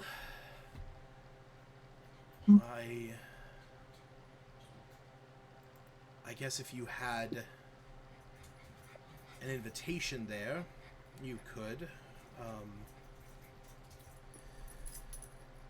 There is possibly one way.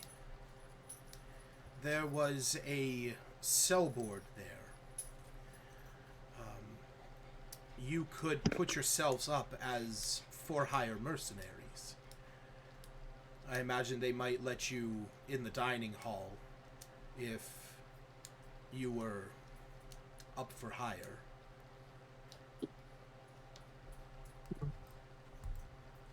Might be a good way to get in the door. Okay.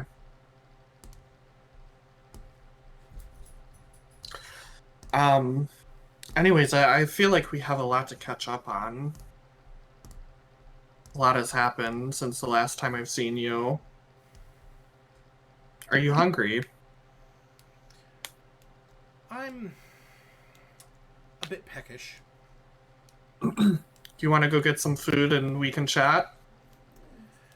That would be nice. Okay. Anywhere you want to go?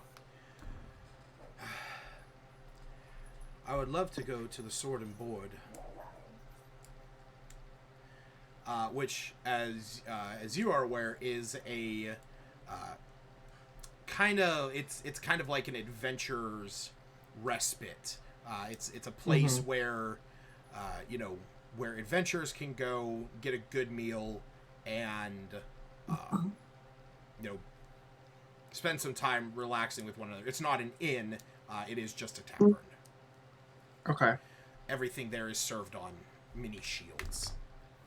That's cute. And the r/we want yes, plates. yes, yes. Because while you think it might be the concave side of the shield, it's the convex side. Of course it is. So what did Iluna want to go and look up here?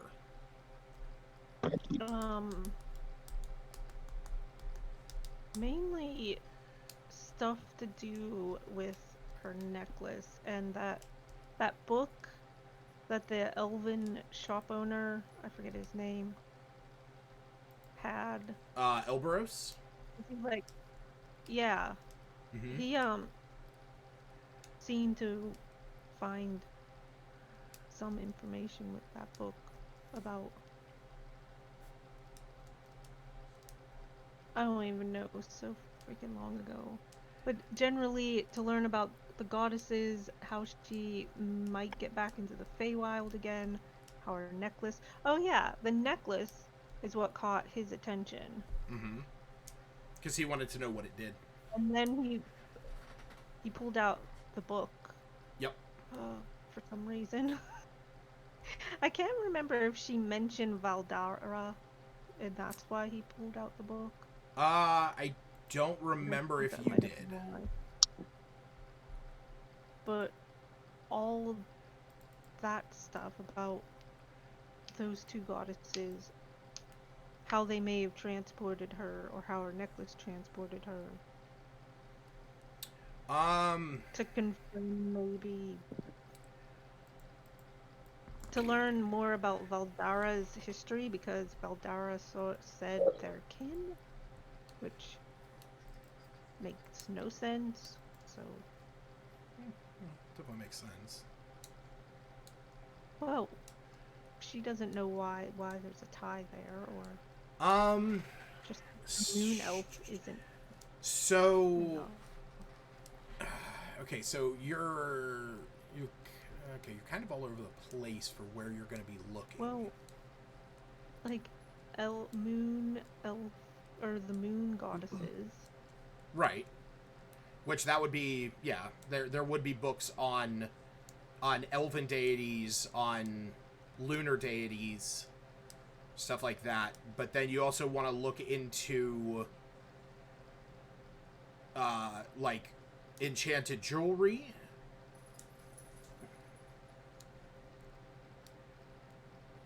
Possibly.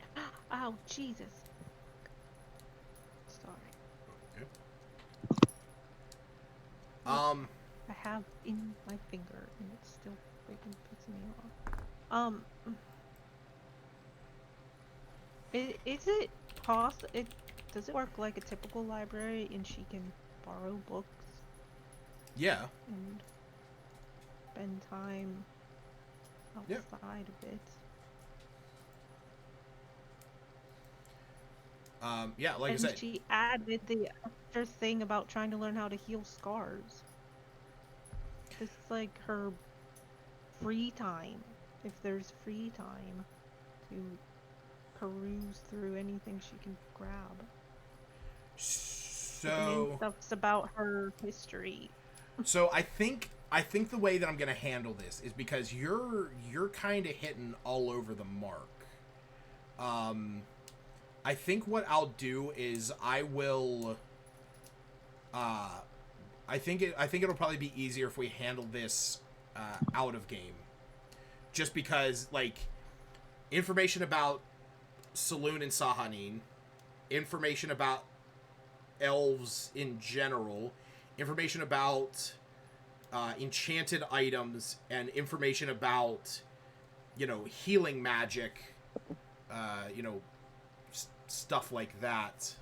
Because knowing that knowing that regenerate can do that, that's going to be transmutation magic. So, and then trying to garner information across all of that is going to be something, through rules. So yeah, we'll handle that out of game, because I would say we got about like 5 minutes before Tony has to head out. Yeah. So I wasn't expecting to even do it this session Yeah. because I was imagining that there would be free time at some point, so even if she could ask,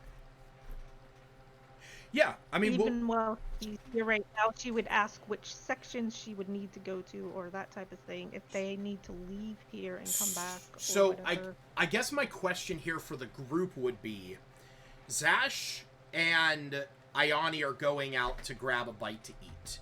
It seems like Iluna is going to spend some time here at the library trying to gain as much information as she can. What is everyone else doing? Because right now, in game, it is about 9 o'clock at night. I think I'll. Really? Yeah. We spent like 3 hours at the library.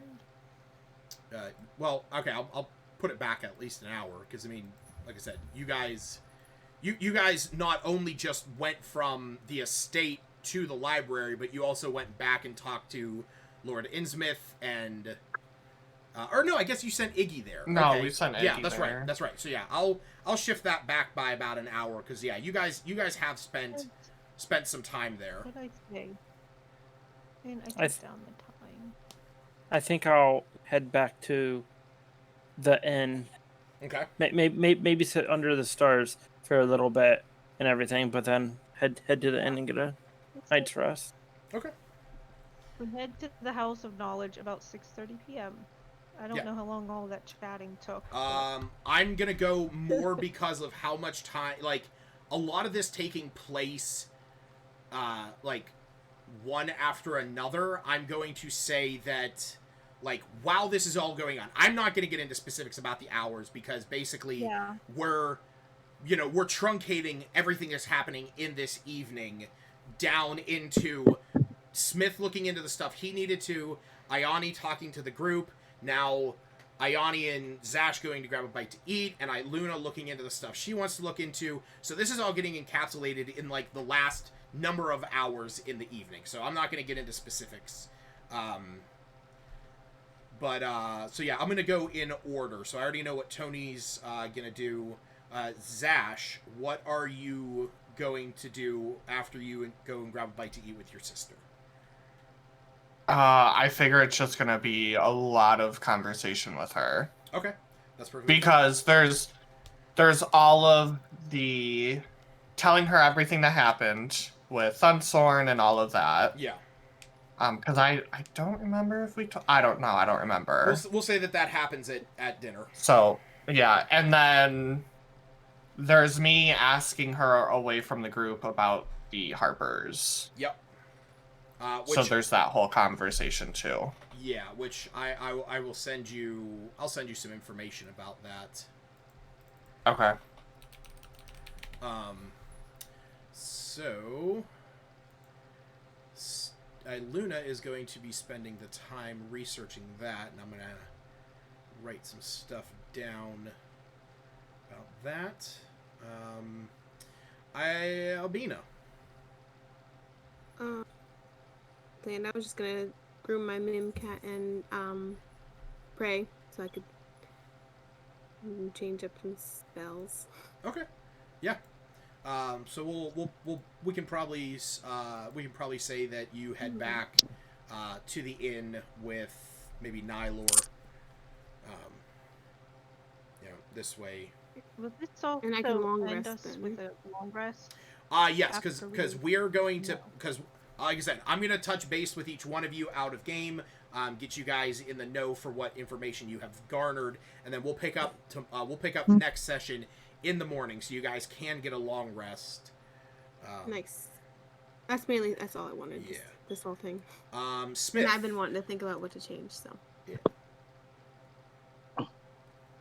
Probably go back to the inn. Okay. Fine. Yeah, you can head back there with Nylor and Albina and Seftis. Probably head to the inn eventually. He's gonna walk around the streets for a while. Just Okay. doing stuff. I hope you're bringing your Wolfertinger.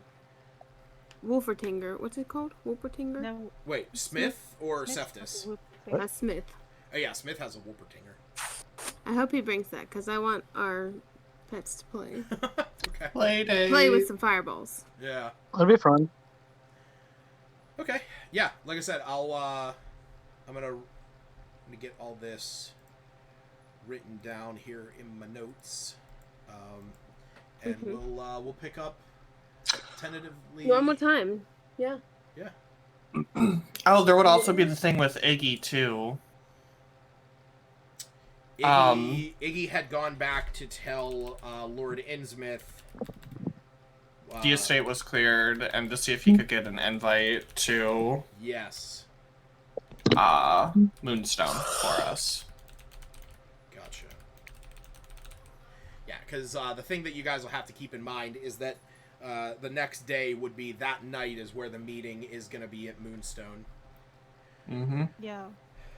I thought we'd end up with a whole day to ourselves, but no. Somebody threw a meeting into the mix.